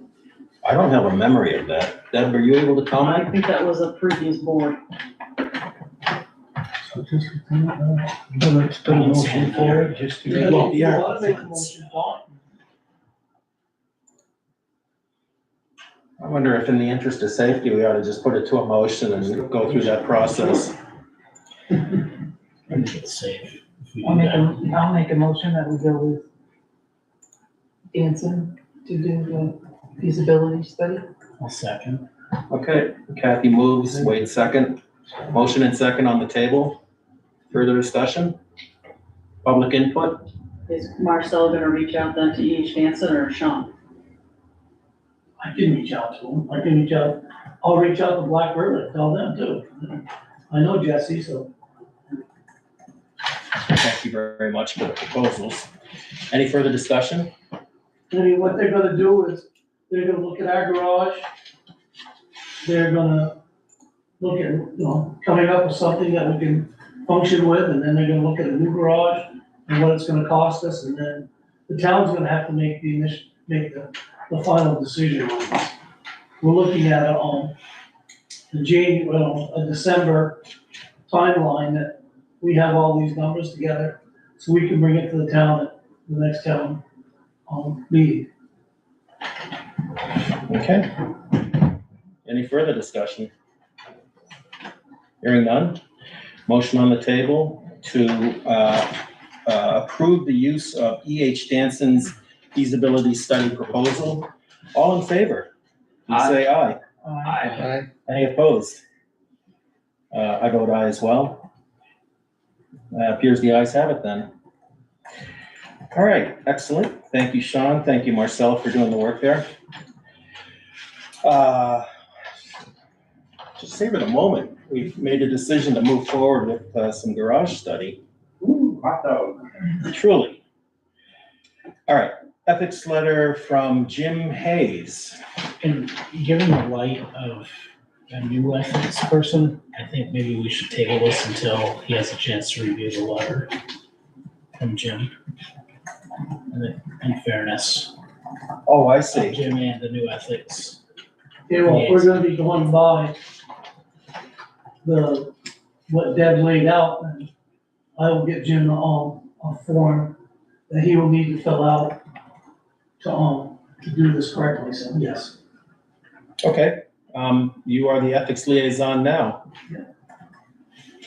All right, then I guess we're gonna table this for the time being and wait to hear from the ethics liaison, possibly at the June 1st meeting? Okay. All right, road commissioner appointment. I've done a little work in the background here.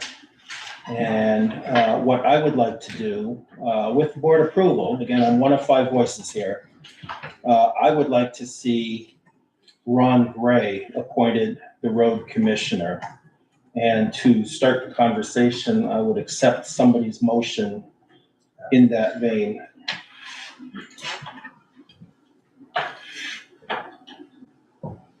Okay, I'm going to move that we appoint a road commissioner in Ron Gray. Can I have a second for the motion? I'll second. Okay, motion and second on the table. Kathy seconds. So, discussion. Everybody probably well remembers Ron served on the Selectboard for 4 or 5 years. He has a background in 2, he says. Say what? 2 years, he said. 2? Just seen that. I thought you were in the gym years ago on the ATV discussion. No, Weren't you sitting on the board then? Yep. Okay. I was school board for 9 years, but select board only 2. But regardless, Ron, you've got qualifications and experience working roads for the state. Do you want to just discuss briefly to sort of support my thesis here for seeing you appointed as road commissioner for the town? Well, I can't say that I have experience in maintenance. I have a lot of experience in construction of roadways, bridges. I had worked for the state for 39 and a half years, all in the construction section, from being an inspector to a resident engineer out in the field for 18 and a half years. I believe, let's see, about 7 years as what the construction section calls the finals engineer, which is responsible for final documentation of the contract quantities and dealing with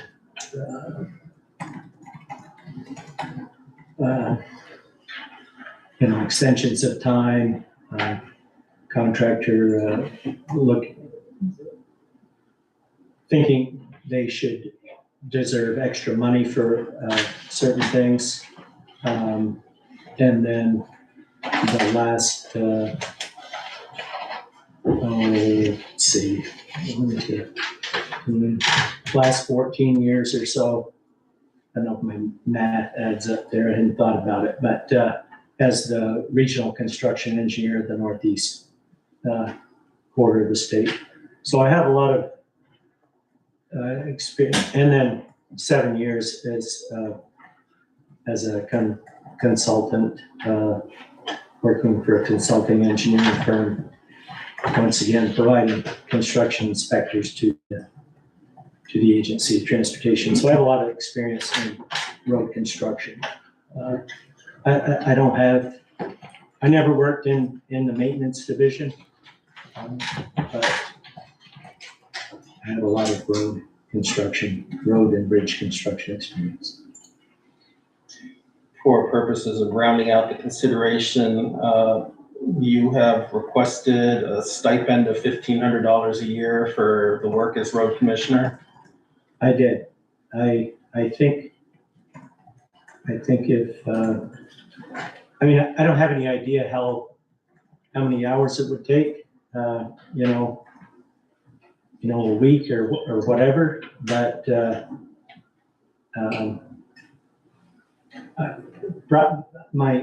it might work out and my hourly rate might be a little higher than when I was on the select board, but I don't think it would differ greatly. So questions from the board, questions from the public? Is it? Mr. Chairman? Dave? Yeah, Dave Morrison. Actually, this was a total surprise. I was expecting you, like the previous board, when Ron was on the board, that it would be one or two of you. So this is interesting. I guess the only question that arises, I've never heard anything otherwise, but Ron would be Jim's boss. No. No? Ron is, would be a liaison Liaison. between the select board, which is the boss and supervisor. He would have no supervisory oversights of the road foreman. That's certainly a change from historical, how when we elected a road commissioner, which was a good part of my early life, and he had a crew and he was the boss thereof. And while Ron and Will were road commissioner on the previous board cycle, they would be Jim's boss. I don't think that's correct. The statutes and requirements make it pretty clear that the select board is collectively the boss. The road commissioner is a liaison back and forth and occupies a fairly important communications and I don't want to say enforcement, it's Okay, I won't waste your time on discussing that further. That's just completely different than my conception, lifetime conception of how it works in Waterford. But we don't need to waste time on a long discussion on that. So I have So a, anyways, I would welcome, as a citizen, I would welcome Ron being in that position. I have a whole host of questions. The first one, did anybody check with VLCT to see if it's legal to have a citizen of the town do the road for me? I think the statute says it can be, Can be, I think you can be, but we can appoint somebody. Yeah. And it says it should be appointed and preferably versus having the select board do it. Per VLCT. It says that somebody should be appointed versus the select board doing it. One or two. Then my next question is, and I'm sorry to bring this up, but my understanding was that the past relationship between these two fellows isn't that great, so how's that gonna be a conducive liaison between the road foreman and the road crew and the select board? And I'll let you answer. Ron, do you want to answer? Yeah, our relationship hasn't always been great. I'll admit to that.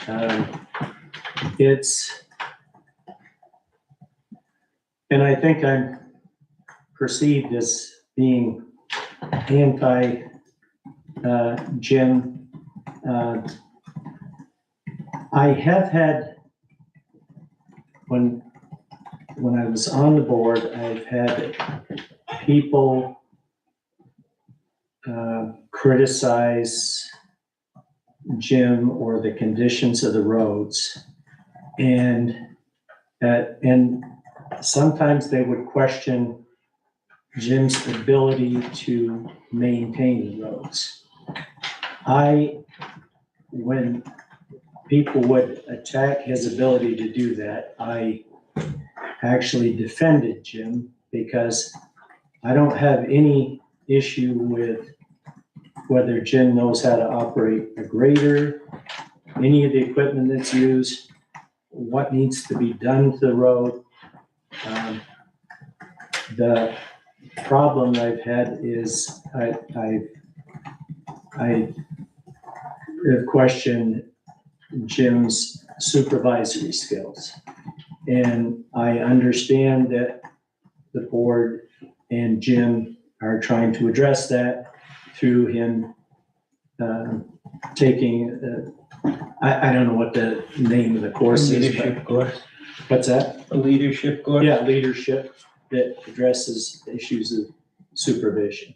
So, so it looks like the board and Jim are working on that part of his, of his skill set.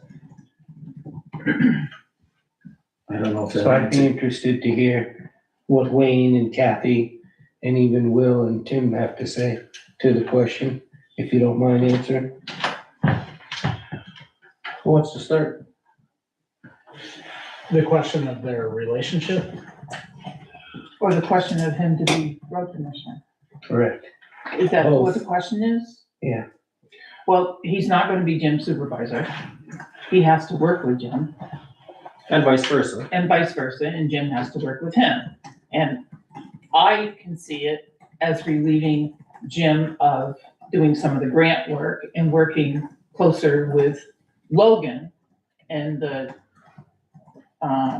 Department of Transportation and overseeing some of the contracts and the bidding. That would alleviate some of the time from Jim, that he could go do the day-to-day stuff and maintain the roads and run his equipment and do that sort of thing. And I know the question before, Jim had, like, when people filed complaints, that, he wanted the complaints to go to him, but I think the road commissioner could do that, go meet with a person, and then he could discuss it with Jim, and if they needed to go look at the complaint, then they could do it that way. I just think it would free up some time, and he could oversee the contracts where he's worked as a state inspector. Like, he could be the inspector of some of the paving jobs or whatever, culverts and stuff, because he's done it before in his working career. Yes, Jim's done it, but I think if we had somebody who is familiar with the state's requirements and has done it for so long, that it would help the town down the way. So how does a liaison turn into a de facto administrative manager road crew foreman? I'm not saying that he'd be the Well, road you just foreman. said he would do some of Jim's job duties. grants. Some of the grant would help, I would think, because he and Jim can work on it together. And he could do some of the paperwork and fill out the forms that needs to be done. Part of the challenge I think this whole board is having is that we're pretty new and we don't really understand the role of the board with relation to the road crew and the interactions with the road commissioner. I don't know how we get over that hurdle except by a collaborative process and some good faith dealings. What I want to say in favor of Ron is that I am aware of his past feelings and concerns about Jim's performance as a road foreman, and I certainly share them. I also think Ron is a professional, and he can put aside the prior feelings about suitability, especially since the board is now working with Jim to bring up his foreman skills. And I'm very happy and excited to see that process continue to play out. Is Deb still back there? Yep. Do you have a job description for a road commissioner? No. Could I find one? Probably. Well, it seems like if we're making it a job and not a liaison, that it should have a job description. Well, it is the appointment of a liaison, but what goes into that, I think, is what we're addressing. Well, a liaison is a representative between an entity and another entity. And a representative doesn't necessarily perform duties for the other entity. It advises us of how those duties are being performed. But I think they also bring board issues to the road foreman as well and acts as our representative with the foreman. That I see, but it sounded to me like we were asking him to do work and to take over parts of the road foreman's job. Those are two different things. Well, Yes. Jim correctly mentioned that grant writing per se is not part of his job duties at the time he applied for road foreman. So he is correct about that. There are some holes that we still need to work out because Heather's been picking up a lot of, I don't want to say a lot, I don't even want to characterize, but it feels like we're still defining foreman duties versus not foreman duties. And I feel like we need some help getting through that, but that's not the job of the road commissioner. We're pretty new in our position here on the select board, so we're getting familiar with the work as well. All right, Jim. Oh, wait a minute. I think Dave was first. Go ahead, Dave. Well, what Kathy, Dave Morrison, what Kathy was just saying is the basis of the whole issue to me. I've been here many meetings, and Jim will tell about meeting all these people. When he's meeting anybody, he's not driving the grader or a snowplow or any of the truck equipment type duties. And that's, to me, that's what's needed to free him up to better the roads, is to get all the BS off his lap and onto Ron's shoulders. So the complaints that would typically come in about road duties that look like they were unfilled, public complaining about or whatever it is, you're saying that should be going somewhere else other than the road foreman. Yeah, I just. Oh, I agree with you fully. Month after month, Jim is telling us, he's gotta meet this guy, he's gotta meet that guy. No, we've had this That discussion. doesn't happen behind the wheel of the grader. We've had this discussion in open meetings in the past, and it was my opinion, one of five, and the board again, that the complaints should be coming to the board or to the road commissioner, but not to Jim. It's not his job to. So it doesn't necessarily mean complaints, it's just meeting this person. Jim can explain, I'm just a listener. Jim has experienced it. Maybe Jim should refresh your memory on all the things that he has had to do routinely up to this point that don't include wheels, levers. Well, I think we're You know saying what the I'm same talking thing. about. I do know what you're talking about, and I don't want to go over the history. I just want to solve the problem and let Jim do the work of running the equipment and taking care of the roads and running the crew, being the foreman. I don't see that as playing, dealing with the public complaints until there's a specific issue that has to be addressed at a specific site. But those kind of go hand in hand. What I need is help. I need some skilled help so that I can have somebody run.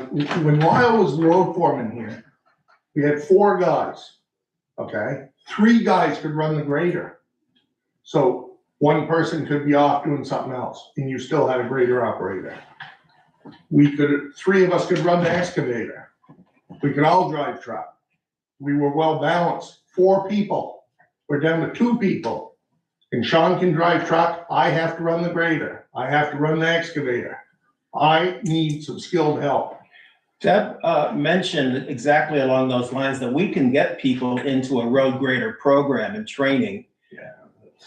takes years. Well, it's gonna take some time. You're right about that. I'd like to hire it if we could, but Okay, but dealing with the public on road issues, as far as potholes and this and that, I wanna hear that feedback so that I know what's going on if I haven't had a chance to get over on a certain road. You know, it's all a part of dealing with stuff. If you add somebody in there, in that, depending on the capacity, because we're not even clear on that. You know, I've dealt with him in the past. I've dealt with Will in the past when they were both road commissioners. Will was the liaison for me. Ron didn't get involved in much of anything, unless there were complaints. Then he was right there. But as far as the daily stuff, anything concerns I had, I ran them through Will. Will would present them to the board. I think We had a that's what good we're working trying to- relationship. And I think that's what we're trying to do by putting Ron in this position. Yeah. Have Ron be the liaison that Will was. Yeah, well, I mean, we had 2 years of it before, a year before, and it didn't work out very well. But even in the catastrophic events that we had, I designated him some stuff to do, and it just, it wasn't that helpful to me, put it that way. I'm looking at the composition of the board right now and like what our viable choices are for an effective road commissioner. And my conclusion is going in the direction of Ron, and Well, I'd go like to ahead. make that work. Go ahead, But, and we'll see how it works. I mean, we can hope for the best. I'm I'd like not to do more opposed than hope. My goal is to work with somebody that we can get along and we can, that we have a good working relationship. That's my goal. I think you need to both give it a try. Well, we have to vote on it first, and then that's a board decision, but Right, go ahead, but Kathy. I think the board needs to vote, but if that's what the proposal is, then I think you need to both try. Exactly. And if it doesn't work, then Jim, you work for the board. You can Yeah. come and have a meeting with us. Oh, I agree. I'm not opposed to it. We'll give it a try and see how it works. And that's the only thing we can do. Yeah. That's perfect. And it's learn as we go. And if you can give some responsibilities or dish something out for Ron, then we can do that. As far as the grant stuff, I did the grants this year for what my road, for what I needed. Okay, in the past, Heather used to do all the grant writing for me. Let's concentrate on the road commissioner. Well, I was just looking at as far as what we were saying, as far as the grants. Yeah. And when it comes to grants, I'm involved enough in it that I know what I want, and I had to calculate the material and stuff like that, and that would be, I mean, it would, if I gotta be that involved in it, I might just do it myself, is what I'm getting at. I feel like that's another discussion, Yeah. maybe some other time. Dave Morrison. Piece of history, Dave Morrison, piece of history that I think Jim will back me up on. He's looking for skilled help. You need to be prepared to throw serious money to make that happen. One of the reasons this has been easier up to now, 40+ years ago, there was an awful lot of interstate building, both 93 and 91. I used to deliver diesel to Audley when they were building this section below St. J. Jim grew up, he told me a story about pounding his ass with a dozer over crushed rock. That's how a whole generation of young men learned the art, whether it was grader, dozer, loader, whatever, was on the interstate working for these big contractors like Pike and Audley, and I can't think of many other names. But that whole generation is or already has aged out. So if you want to get quality people to do the job that he needs done, that we need done, you gotta think about hiring people away from somebody else. It's a dirty job, but that's kind of the reality of life right now. Like the medical field,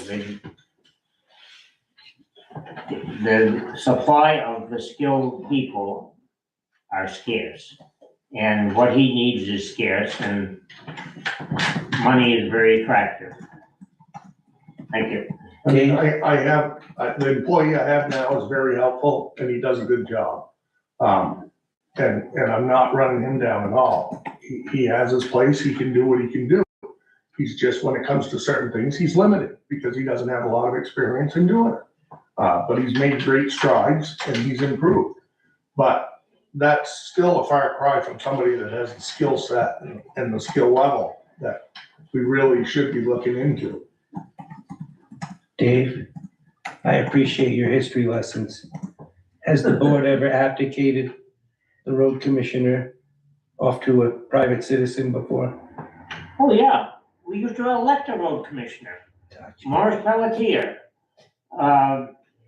And as a young man, he hired Yvonne Jaguar. When Morris retired, Yvonne kind of just morphed into that role, but Yvonne did not want the paperwork end of it. He wanted to do the work. He was skilled at the work. He learned under Morris. Morris lived right at the end of Stiles Pond, where that larger house is with a big dooryard. So at some point, and I've looked this up and passed it on to the board at the time, we voted to make the select board the road commission. Yvonne was the foreman. But much more recently, since Will has been on the board, he repeatedly quoted to all of us and fellow members on the board what the state said about this, that you could appoint one or two of the select board as your road commissioner. And that's where we were when Ron and Will were the road commissioner, previous board. But now we're morphing into a new phase, I guess. Now, when you say elected, you mean like the town treasurer or the town clerk? It was just, yeah, it was an office on the many offices that we elect. And Morris would go out and campaign before, and he'd have opponents. Kenny Barrett ran for it, Russell Powers ran for it. Morris never got beat until he retired. The equipment was his. I am not aware of how the transition happened on equipment when Morris retired and the town somehow wound up with the grader and some trucks. I don't, that was a long time ago and I wasn't as involved as I am now. But yeah, that's how it happened.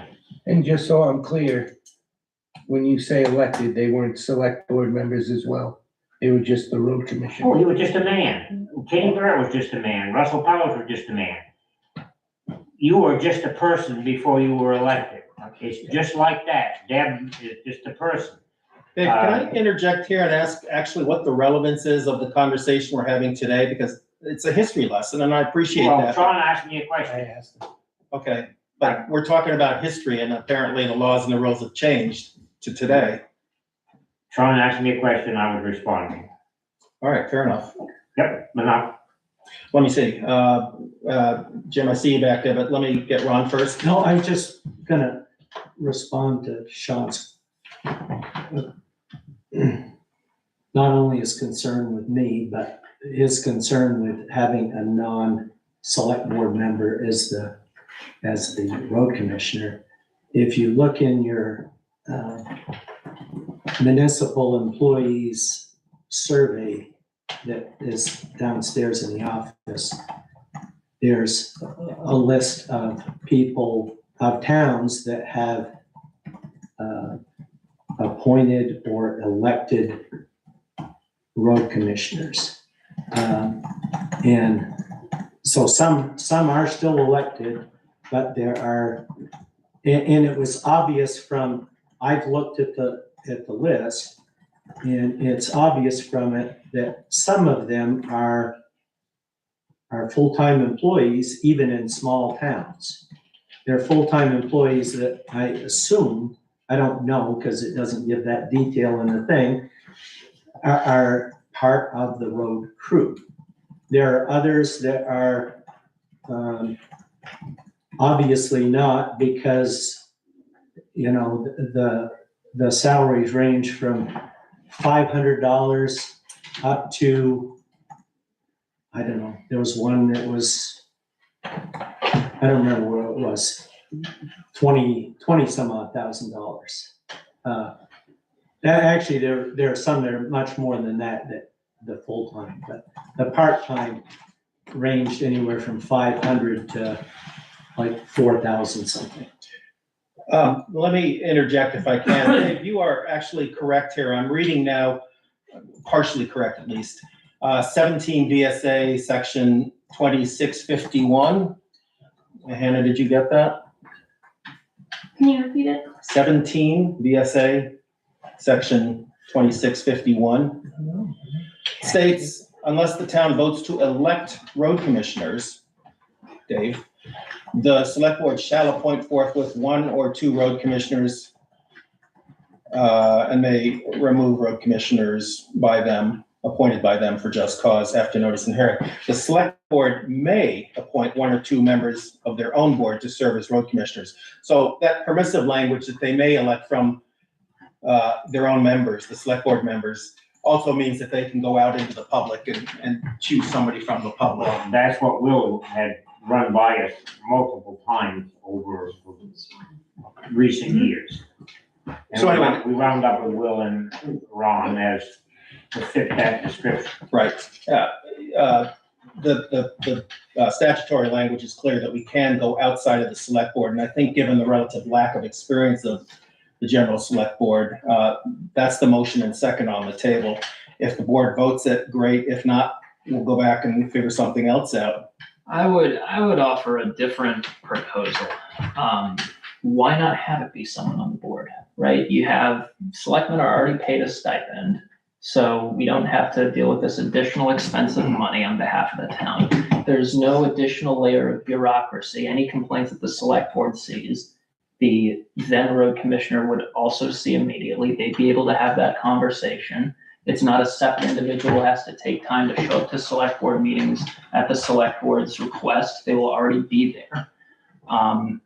In that vein, I would nominate Sean Hallisey as a road commissioner. I think he's got a very good grasp on, roles and responsibilities within corporate settings, but I think he's also a very even-tempered person, and he's capable of working with just about anyone on the planet. I would even further offer, though, that how can we hire out for a road commissioner when we haven't defined the roles and responsibilities explicitly? A lot of these other towns have these roles defined. Concord has a road commissioner. St. Albans has a road commissioner.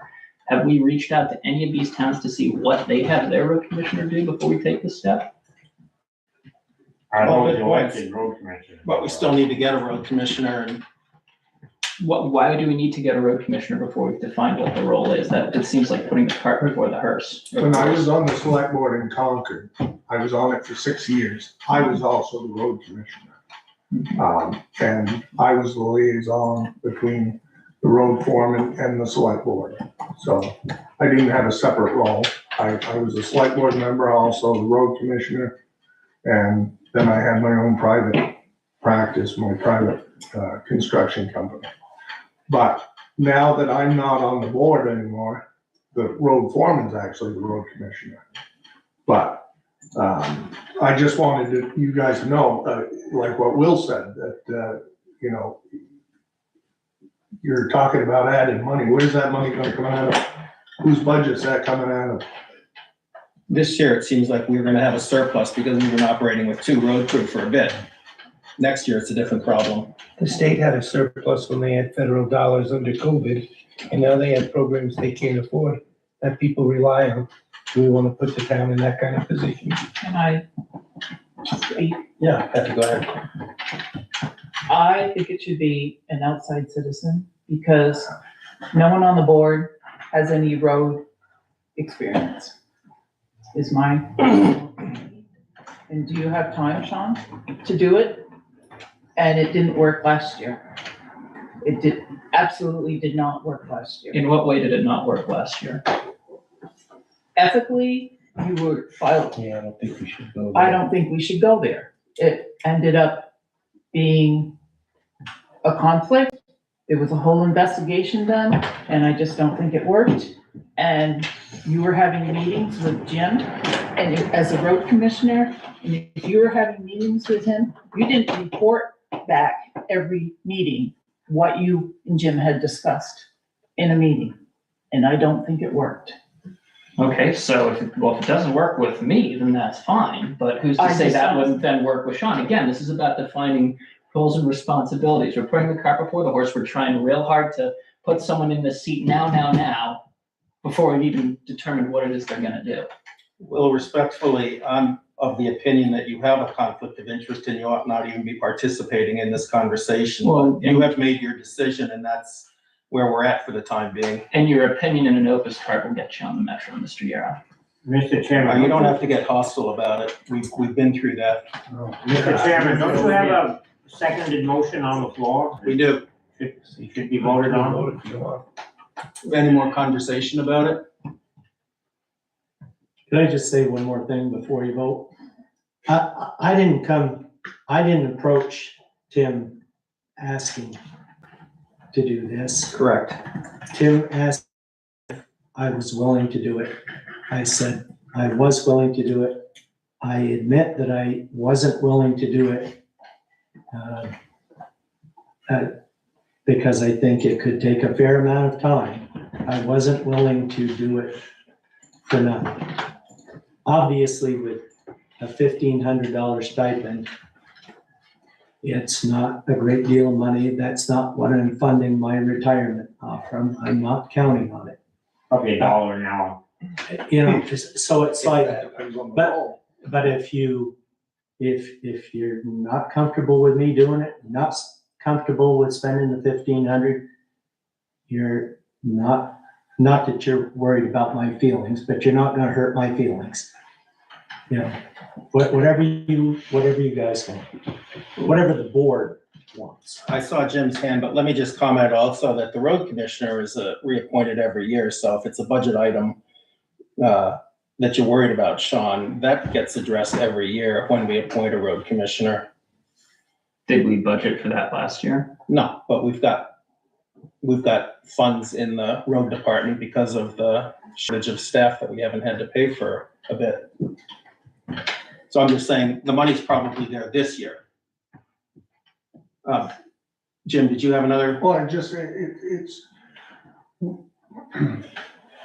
we turned around and everybody talked and everybody attacked and everybody accused. He has a conflict, you have a conflict, you have a conflict. And then all of a sudden you write letters and then all of a sudden you claim there's no conflict. So is it put to bed, or every time he opens his mouth, he's getting attacked about a conflict still? I wouldn't term it attack, Jim. I'd be a What little is it? careful about the language. So are we gonna put that to bed? Or are we gonna keep bringing this up 6 months from now? That's what I wanna know. I'm not gonna comment on that. Does anybody else have a comment they wanna raise or a question they wanna ask? Real quick, and I think the two of you would do a great job together, especially with your experience. The only thing that I think we should have written out prior is the so-called job description. And not that you wouldn't, Sean, I don't know. I know that Ron's experience, I'm not jumping for it, so hurt my feelings. but I think given the differences, and we've talked about these in the past, I worked with Ron and I think Ron would do good, and Jim, you guys would do great together. For protection of him, we need something, or both of them, we need something written. What's your responsibilities? Why couldn't we task Ron and the board with coming up with reasonable responsibilities for the road commission position? And I'm okay with that. I think we should have Debbie get us. They've already said they're willing to work together. Drop it, make a decision, vote, have it over with. Patience, please. Huh? Patience, please. There's been nothing but patience. You never finish anything. You never discuss, solve nothing.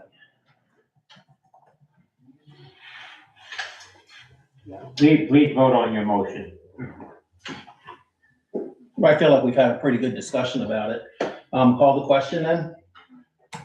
The motion is whether the board will appoint Ron Gray as the road commissioner with a $1,500 a year stipend. I presume that's a portion for the remainder of this year until the next town meeting.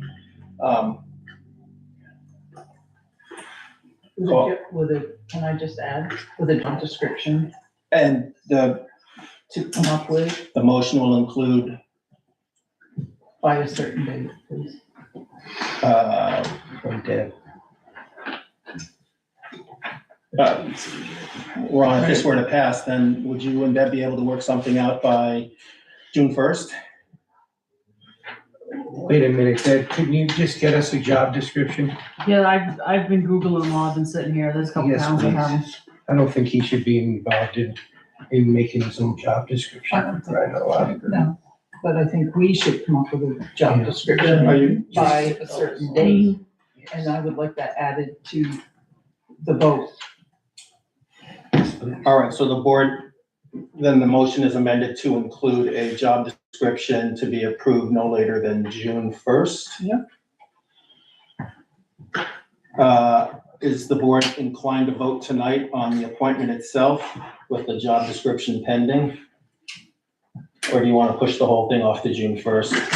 I'll move to table this discussion to June 1st. I just assume vote.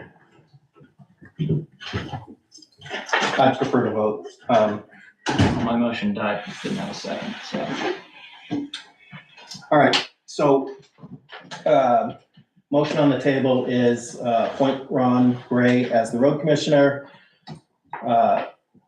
Duties and responsibilities to be approved at the June 1st select board meeting.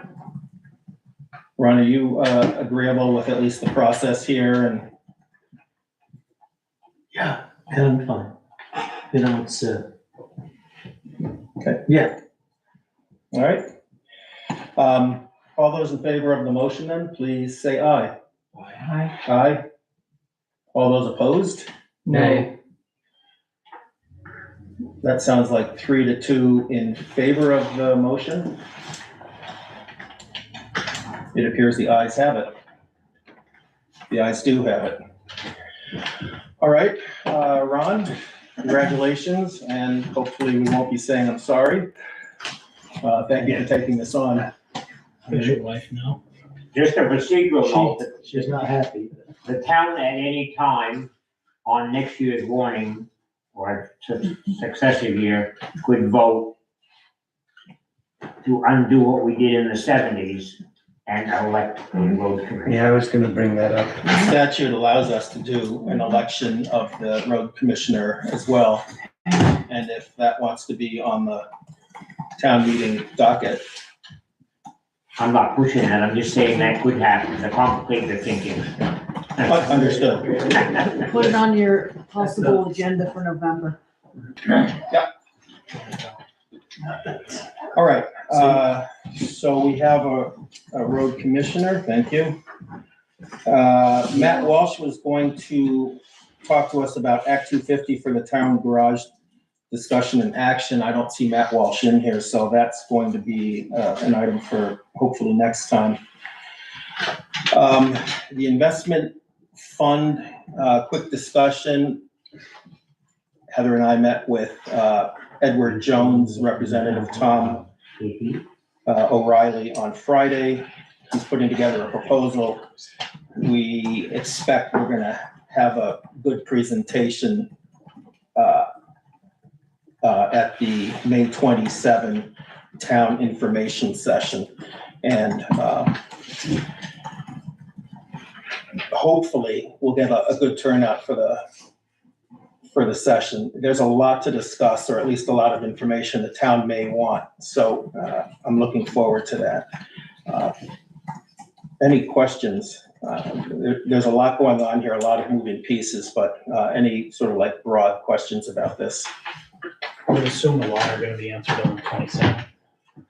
I think it's the 27th. Yes, I think we're probably gonna actually have a proposal to put in front of people, like who's gonna be doing this and how the fund will be structured and what it's composed of, and I'd like to have the feedback of the town. If there's any ethical concerns, like, I don't want to invest in oil, or I don't want to invest in McDonald's, or I don't want to invest in, I don't know, Palantir, because they do nasty stuff with the US government. Is there any way the four of us can have, or the five of us have a copy of the proposal before we hit the June floor? And how would the townspeople get a copy of it? Deb, you want to help me out here? That's a Heather conversation. I haven't been involved, sorry. I would say the smartest way to do it would be to put it on the internet. before the meeting. I agree. I guess the timing of that is what I'm sort of curious about. Well, you're interviewing your last one Friday, right? Yeah, we're still waiting on proposal. How about this, as far as the board question is concerned? I'll talk with Heather and develop a logistic process and notify the board of it. There's no secrets here. It's just about protecting the process until we've made a decision. Any other questions? Is there a notice going in the paper or anything? Heather On wrote, Facebook or whatever Yeah. to Heather just, publicize the meeting? Heather just wrote up the, paper this weekend, because she's got a Teams link on it, so I just got it this morning. So yeah, it can be posted on the website. I can put an ad in the paper if you like. Do we like? Should it go on Front Or Porch? put it on Front Forum, Porch do you Forum, you think? might get, no? I don't think Front Porch Forum gets a whole lot of I don't use, think if they I'm do. being honest. I don't either. It's more of a bartering forum in lieu of the Green Mountain Trading Post I mean, RFP. I can make a big sign and put it at the transfer station. How about a sign on the library door? I can use the, The post office door? no, I can use the thingy behind you, like. with the You'll have to registry. post it on, you'll have to warn it anyway. Yeah, we got warrant anyhow, yeah. So, I would like to have the gym as full as possible with people who are interested and have questions or concerns.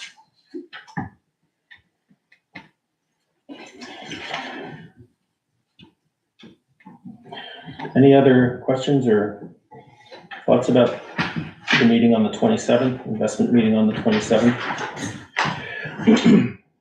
Okay, we'll leave it there for now. So, two items that are kind of one and the same because of the position we're in right now. DRB appointment and auditor appointment.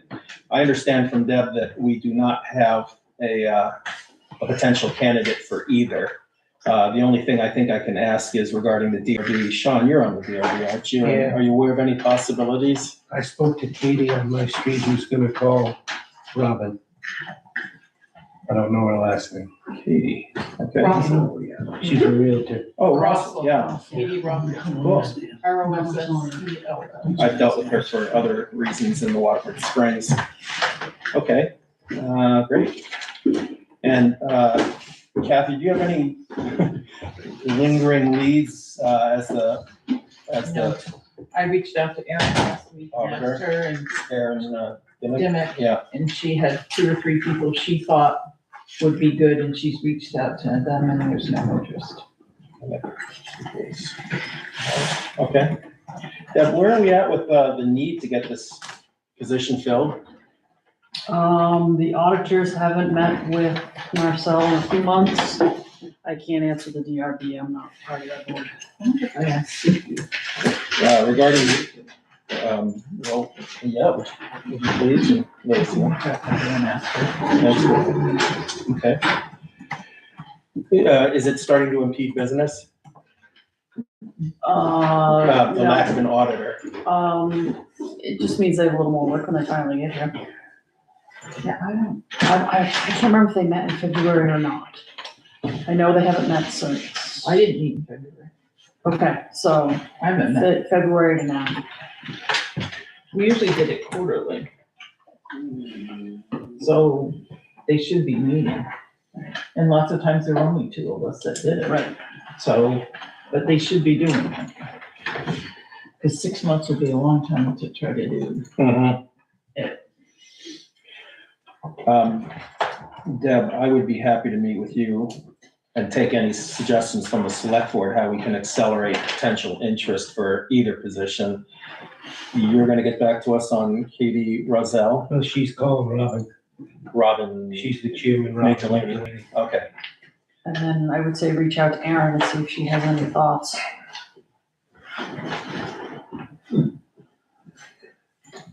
So I'm I a may have to go after her. bit of a fan of lists.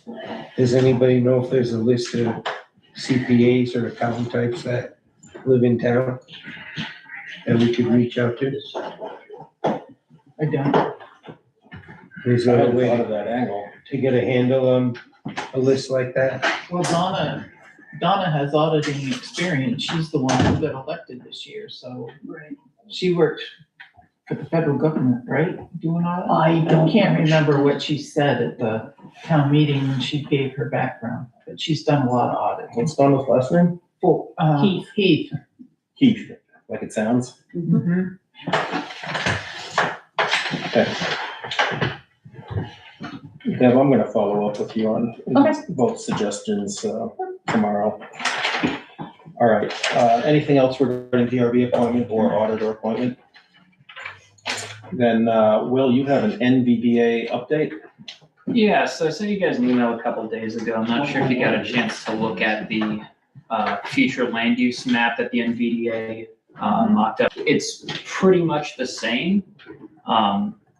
Did any of you see anything that stood out to you guys as maybe, something looked off? Because essentially we're just reviewing this to see if there's, if they missed an industrial area or, made a mistake on zoning regarding, the village center. It looks like where they have the village center on the map corresponds with where we have our boundaries.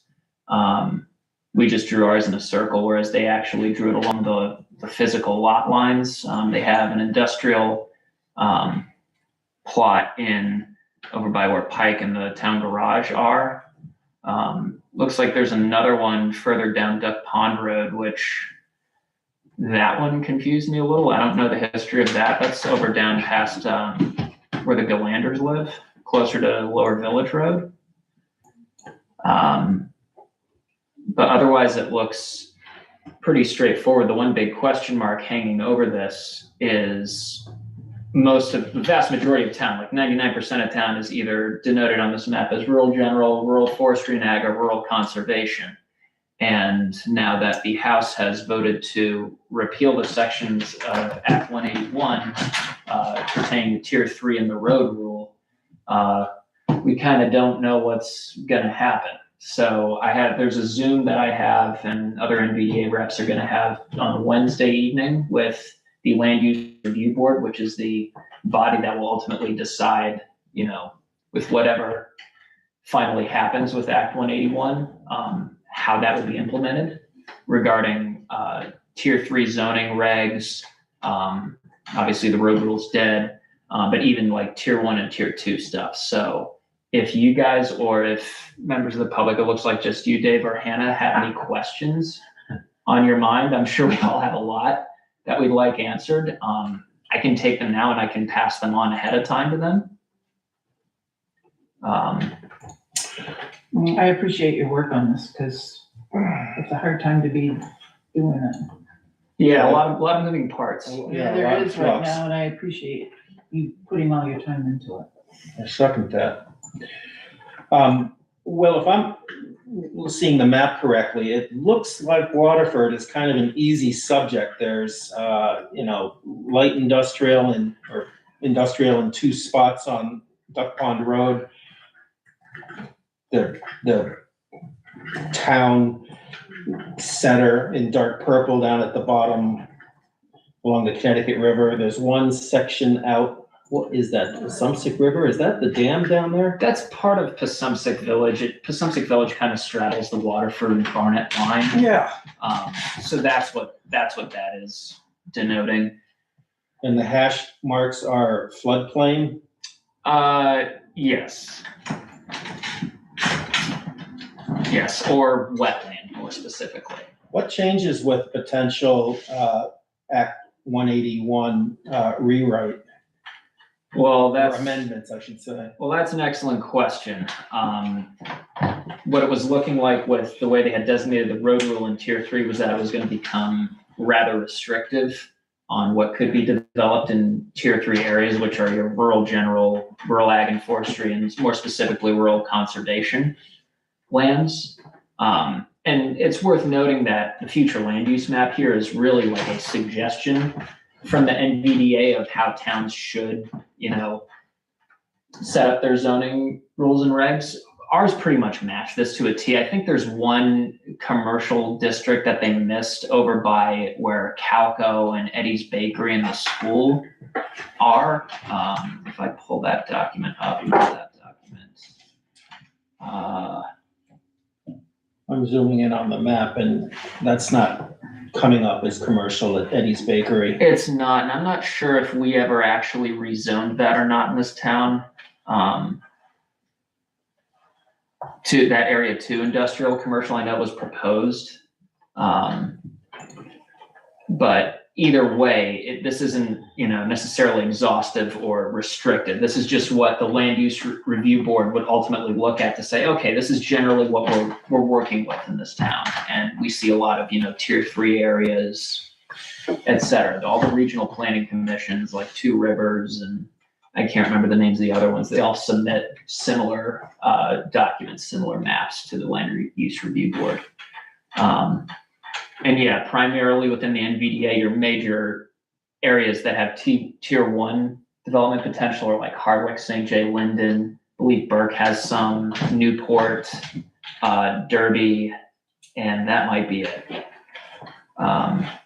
Possibly Canaan, but I don't believe so. Okay. So more constructively, I suppose. Do you guys have anything, like if you were in front of the land use review board, like do you have any questions you'd like to ask them? If you don't have any immediately off the cuff tonight, feel free to email them to me by Wednesday. I think the Zoom meeting is Wednesday evening at like 6. The chairman mentioned Matt Walsh a few minutes ago. I know this 181 is all kind of in flux at the moment, but trying to help out a new landowner and will-be neighbor, and to defend already. I was trying to get a permit for just a shed up on Old County South, and Matt put a scare into me, and also Deb, our clerk, has a son who has land up on High Ridge above me. And Matt was putting the scare right into us that these people couldn't even build on land that they bought for the purpose of future homes. And just like this Lister issue, he put it seemingly way off the wall. I don't know what you do about this man. I went downstairs after the April meeting and got the permit, but he was very negative about the whole thing, and it's like he wasn't adequately informed for the job that he's filling, but we're paying him to serve us.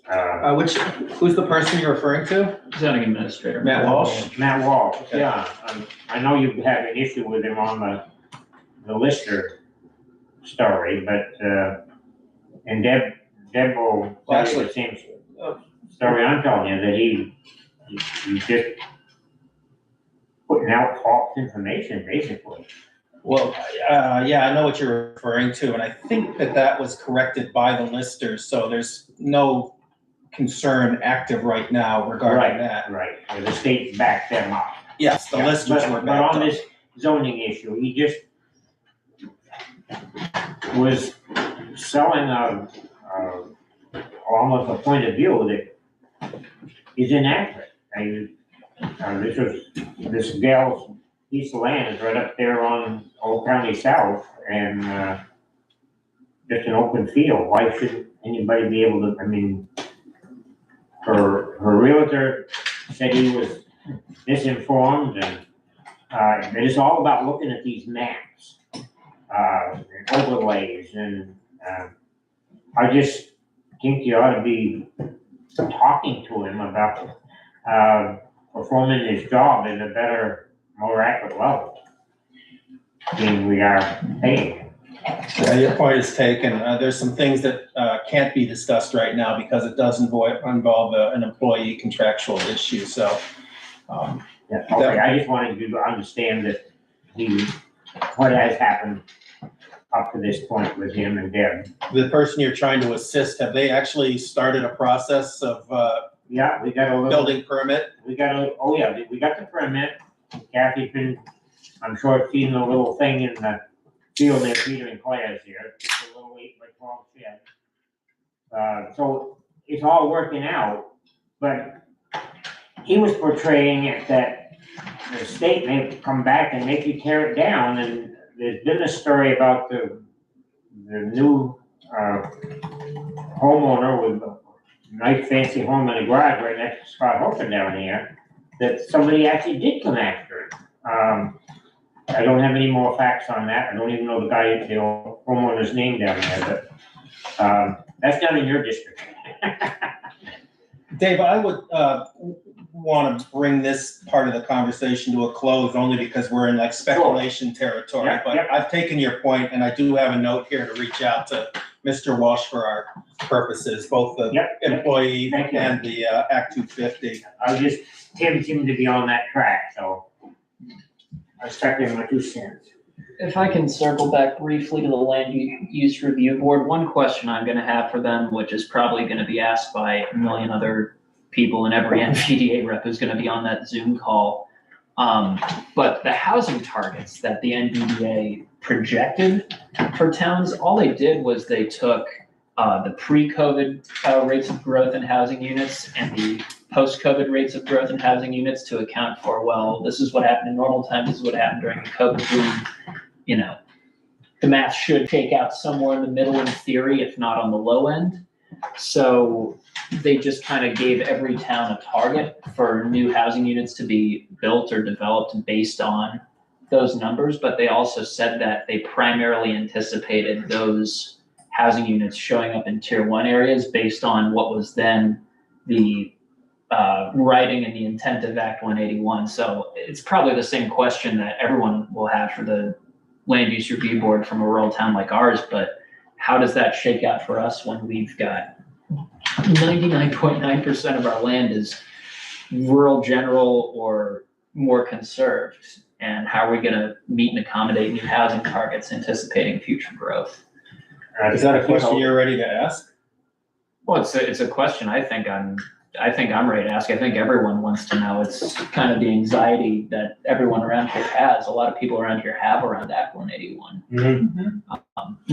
Some people have specific issues, like they want to subdivide their land so a family member can build a house and stuff. And, you know, that's a very real concern too. And when you talk about growth, yes, you want to have smart, reasonable growth in municipal, like city type dense areas. But the majority, we don't have a whole lot of those areas in the Northeast Kingdom or in the No. NVDA in general. We're like low density sprawl, and it's actually the worst environmental policy one could have. Well, considering Waterford doesn't have anywhere with a water supply or a public septic system. No. It doesn't fit into these people in Montpelier's brain what life is like in the country. Yeah, and they say that they'll have, you know, grants available for wastewater and municipal water projects for tier 1 areas. And we technically have a tier 1 area with just this little village, but you're not gonna put in a wastewater treatment plant for what, 12 to 18 buildings? Not unless you've got a downtown development plan, Exactly. which big money, big process. But ultimately, the land use map looks right. It looks like it's on the up and up. It doesn't look like there's any glaring, you know, mistakes here. I did wonder why the Galander pit was zoned rural general and some other smaller quarries, but that's just the way the NVDA did it. They said any quarries less than 20 acres in size just are considered, you know, smaller operations or I was wondering about that. Yeah. So that's why it's in there. Galander's quarry is where we get our gravel. Yeah, but well, I was just wondering why it shows up as rural general on here and it's not part of the industrial commercial, Well, there's a house almost.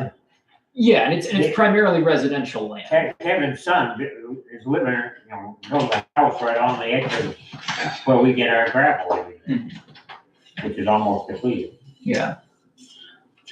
Well, in the interest of moving things along, is there anything else notable to bring? That is all I got. Okay, Good job, thank you. appreciate it. Citizens' concerns. Dave, you look like you're the sole occupant. Do you have anything actually left? Two of the people of this first one that I came in with have left, but this was noted last fall when they finished the new Mad Brook Bridge, culvert, whatever. There was never anything put on the concrete to support the guardrail.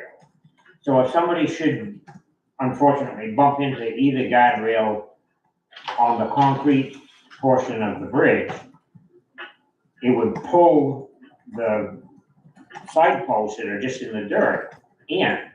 And we talked about it, and Ron had noticed the same thing, and Kathy's probably noticed the same thing since we all live up there. What I would think really needs to be done is it would be a very short post, but they'd have to drill 4 holes in the concrete for each 2 or 3 little posts to support that unsupported center section. We noted it in the past, I'm noting it again. 2 things have come up in the conversation here tonight. And when Deb was talking, she was talking about testing or inspecting the exit sign over here. It's kind of a surprise to me that that's an exit right there, right behind all the new donation center over there. But that is an exit for this building. And since my dad and mom were librarians for 50 years, I have a lot of experience with this building. That's a Dutch door, I believe. It sticks, but probably in the interest of safety, that should be fixed so it doesn't stick, so the lock can be easily released in case of some kind of an emergency, basically a fire. Duly noted. I'm thinking more about what you just did with this road commissioner thing. You basically ignored what the people of the town voted to do many decades ago, which was to appoint the entire select board as road commissioner. I'm not the type of person that pushes any of these issues, so don't worry about that. But you basically undone the people's vote by doing what you just did tonight. And if you were to go have interest in electing a road commissioner, it would have to be a 2-article vote, in my opinion.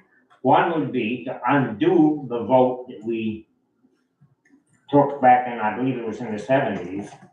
And if that passed, then your next article would be to elect a road commissioner. I think that's how this song and dance would have to play out. Dave, I want to understand your position here. You're saying that in the 70s, the town voted to always elect road commissioners? No, the town road commissioner, Morris Pelletier, retired in answers to Sean's previous question. He'd had a long-term employee right from basically out of high school, Yvonne Jaguar, working for him. When Morris retired, Yvonne was the logical successor to him. And I believe he was elected a time or 2, but he didn't want the paperwork. So the town's solution, 3 male selectmen, was to sponsor this idea that the board would be the road commissioner. And we voted, it was just an article on the warning sometime in the 70s, that the select board would become the road commissioner. We can look back, I can do this myself and give you the year. We'll get the whole file right behind Hannah on the other side here is all those old town reports. But we voted to make the select board the road commissioner. And that worked great for years and years and years until Will noted that that really wasn't the way you should do it. The state law said one or two of you should be the road commissioner. And that's how Will and Ron May be the road commissioner. maybe. But what I'm just noting to you is that you have just undone the will of the people at that meeting, and it's never been voted. It's just like Australian ballot. Marsha Martell, on some issue, suggested that we immediately go vote by Australian ballot on some issue. You have to have a town meeting to vote by Australian ballot. That's how we now vote by our school budget by Australian ballot, because at a school meeting, we voted, instead of doing it live, we went to the Australian ballot on that one issue. We have no other issues in town that you do Australian ballot. You have to vote by Australian ballot to do that. That's just an example. So what really should have been done here, if you want to appoint somebody else other than the whole select board, would be to have voted. I don't have any problem with what happened. I'm just saying as a technicality, you may have overlooked the vote from many decades ago. I'm gonna offer one comment, which is we followed Vermont law with what we accomplished this evening. Could be. I can't speak. You're the lawyer in the crew. I'm just pointing out that the town voted many decades ago that the whole select board would be the road commissioner. And nothing has ever happened since then to undo that. That's the end of my comment. Thank you. Thank you. Chair, I have one brief thing too that a couple people brought up to my attention. Miss Powers came to a meeting when you were gone, concerned about a comment. I was there for the meeting on That's the right, phone. you were on the phone. Yeah. The question that came up to me, has anything been done to address the hydrant issue? Because they pulled the hydrant. And the citizen was concerned, have you tried to make amends? So I'm just bringing that forward. I'm gonna be reaching out to her to, Okay. have a conversation. I don't know if I'm gonna be addressing the hydrant issue. My comments were as a civil person, not wearing a select board hat. Wait, can you elaborate on this? What do you mean they've pulled their hydrant? Exactly what it sounds like. I think there was an email. There was What's it? an email or a text, I think Kevin sent Wade and I could go back and read, Okay. that because Tim didn't respond, that they have a dry, what do you want? Dry A dry hydrant. hydrant up there with his pond, that he was gonna pull that from the town, and he'd reached out to Colin that, he was no longer gonna let the town use that For firefighting for purposes. firefighting purposes until, Except for their own house if it's on fire. except until That Tim, sounds like Kevin. until Tim responded and to Deb and to her complaint. It So, sounded like they were in the grant process maybe right, of getting, because they have fire department has that grant process. So I don't know if it was finished. I haven't been on with it. I didn't hear that part of it. All I heard was at That some they had point reached out to Colin, so withdrawn the hydrant. they had withdrawn the hydrant. So, yes, Tim needs to address it so that we can have the use of the hydrant back again. Well, I don't know exactly what I can do wearing a select board hat. My comment was as a private citizen. But speaking of dry hydrants, and, Deb says this is in the works, but maybe you folks can make it happen. So 2 years ago, when we had the excess rain that washed out the Mad Brook Bridge and a lot of other stuff in town, it basically filled up the little pond here. Colin That really actually needs to, somebody, you could probably get volunteer help. Daryl or Fenoff or somebody. There's a gate to that. You just get some kind of a big wrench and pull up the gate, but dig that all back out. It's been done in the past. I mean, just naturally that pond fills up, but that 2024 was a disaster.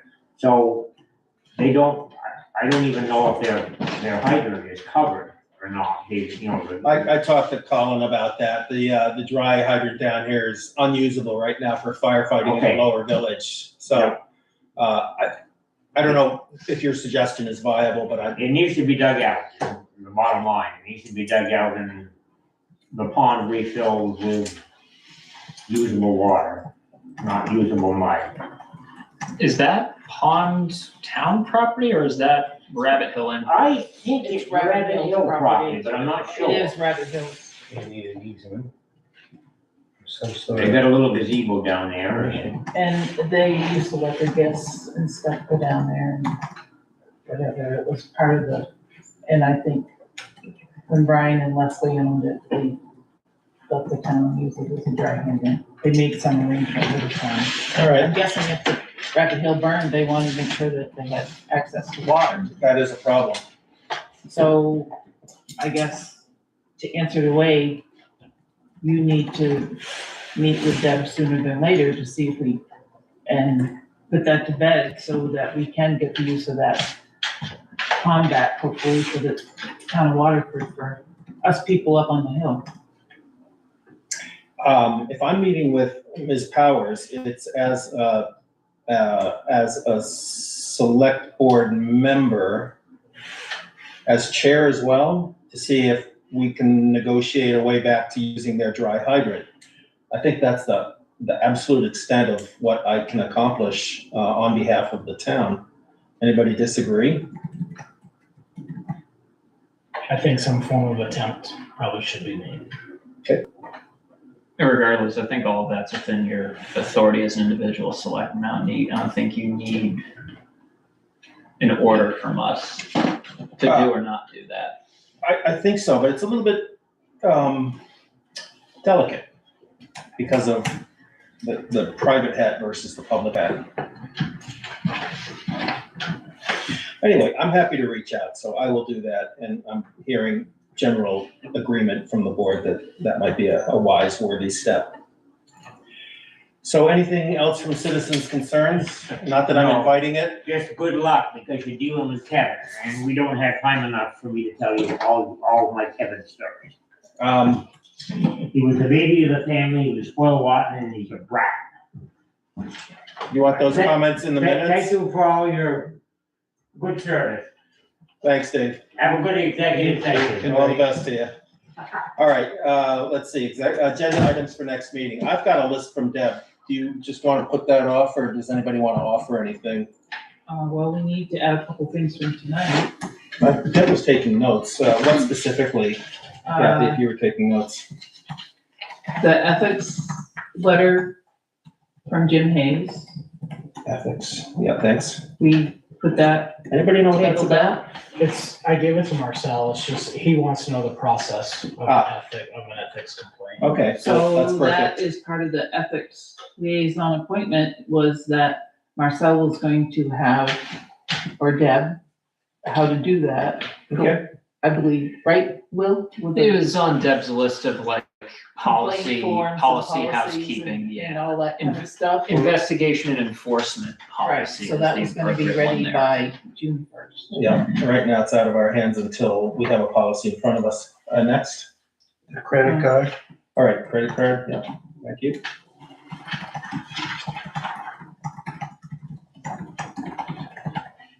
Investment fund discussion, driveway, and,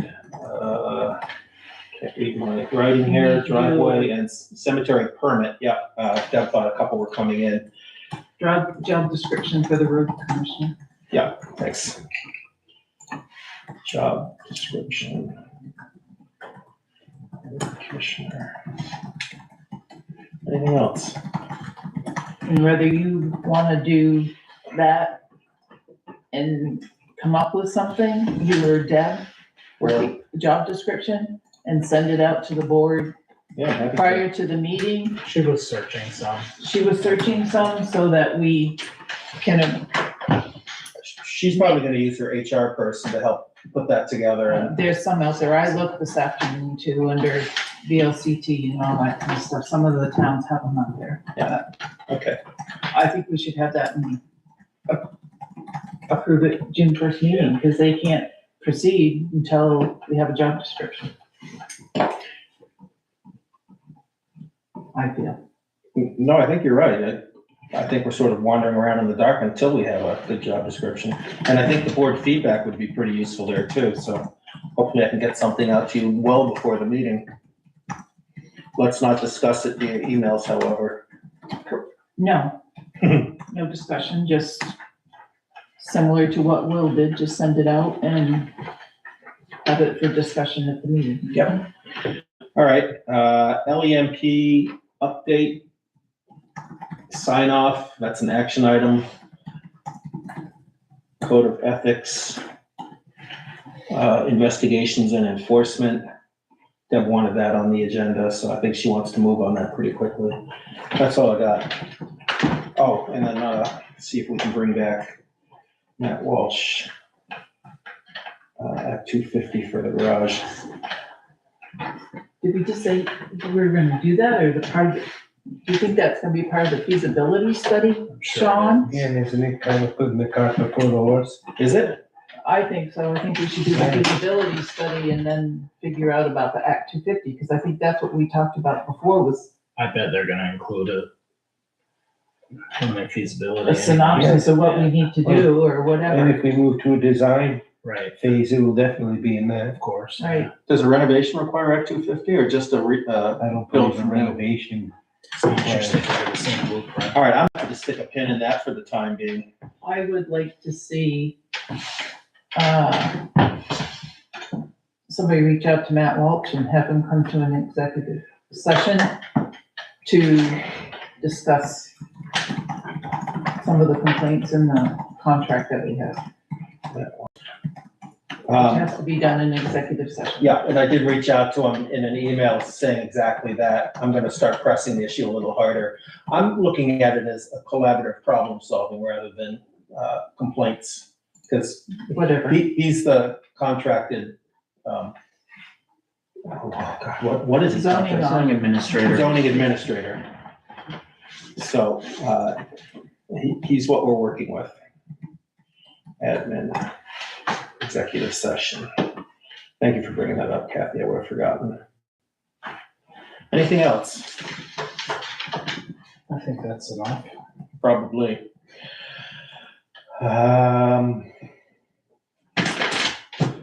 Okay. Anybody care to make a motion for hopefully brief executive session for a personnel matter? I'll make the motion. Second. Will, second. All in favor of entering executive session for a personnel matter, please say aye. Aye. Any opposed? Okay, Hannah, we're entering by a 5-0 vote at, time we got 8:47. You gonna baby down there or? What's that? Oh, no, I was just gonna do chairs, but I can't.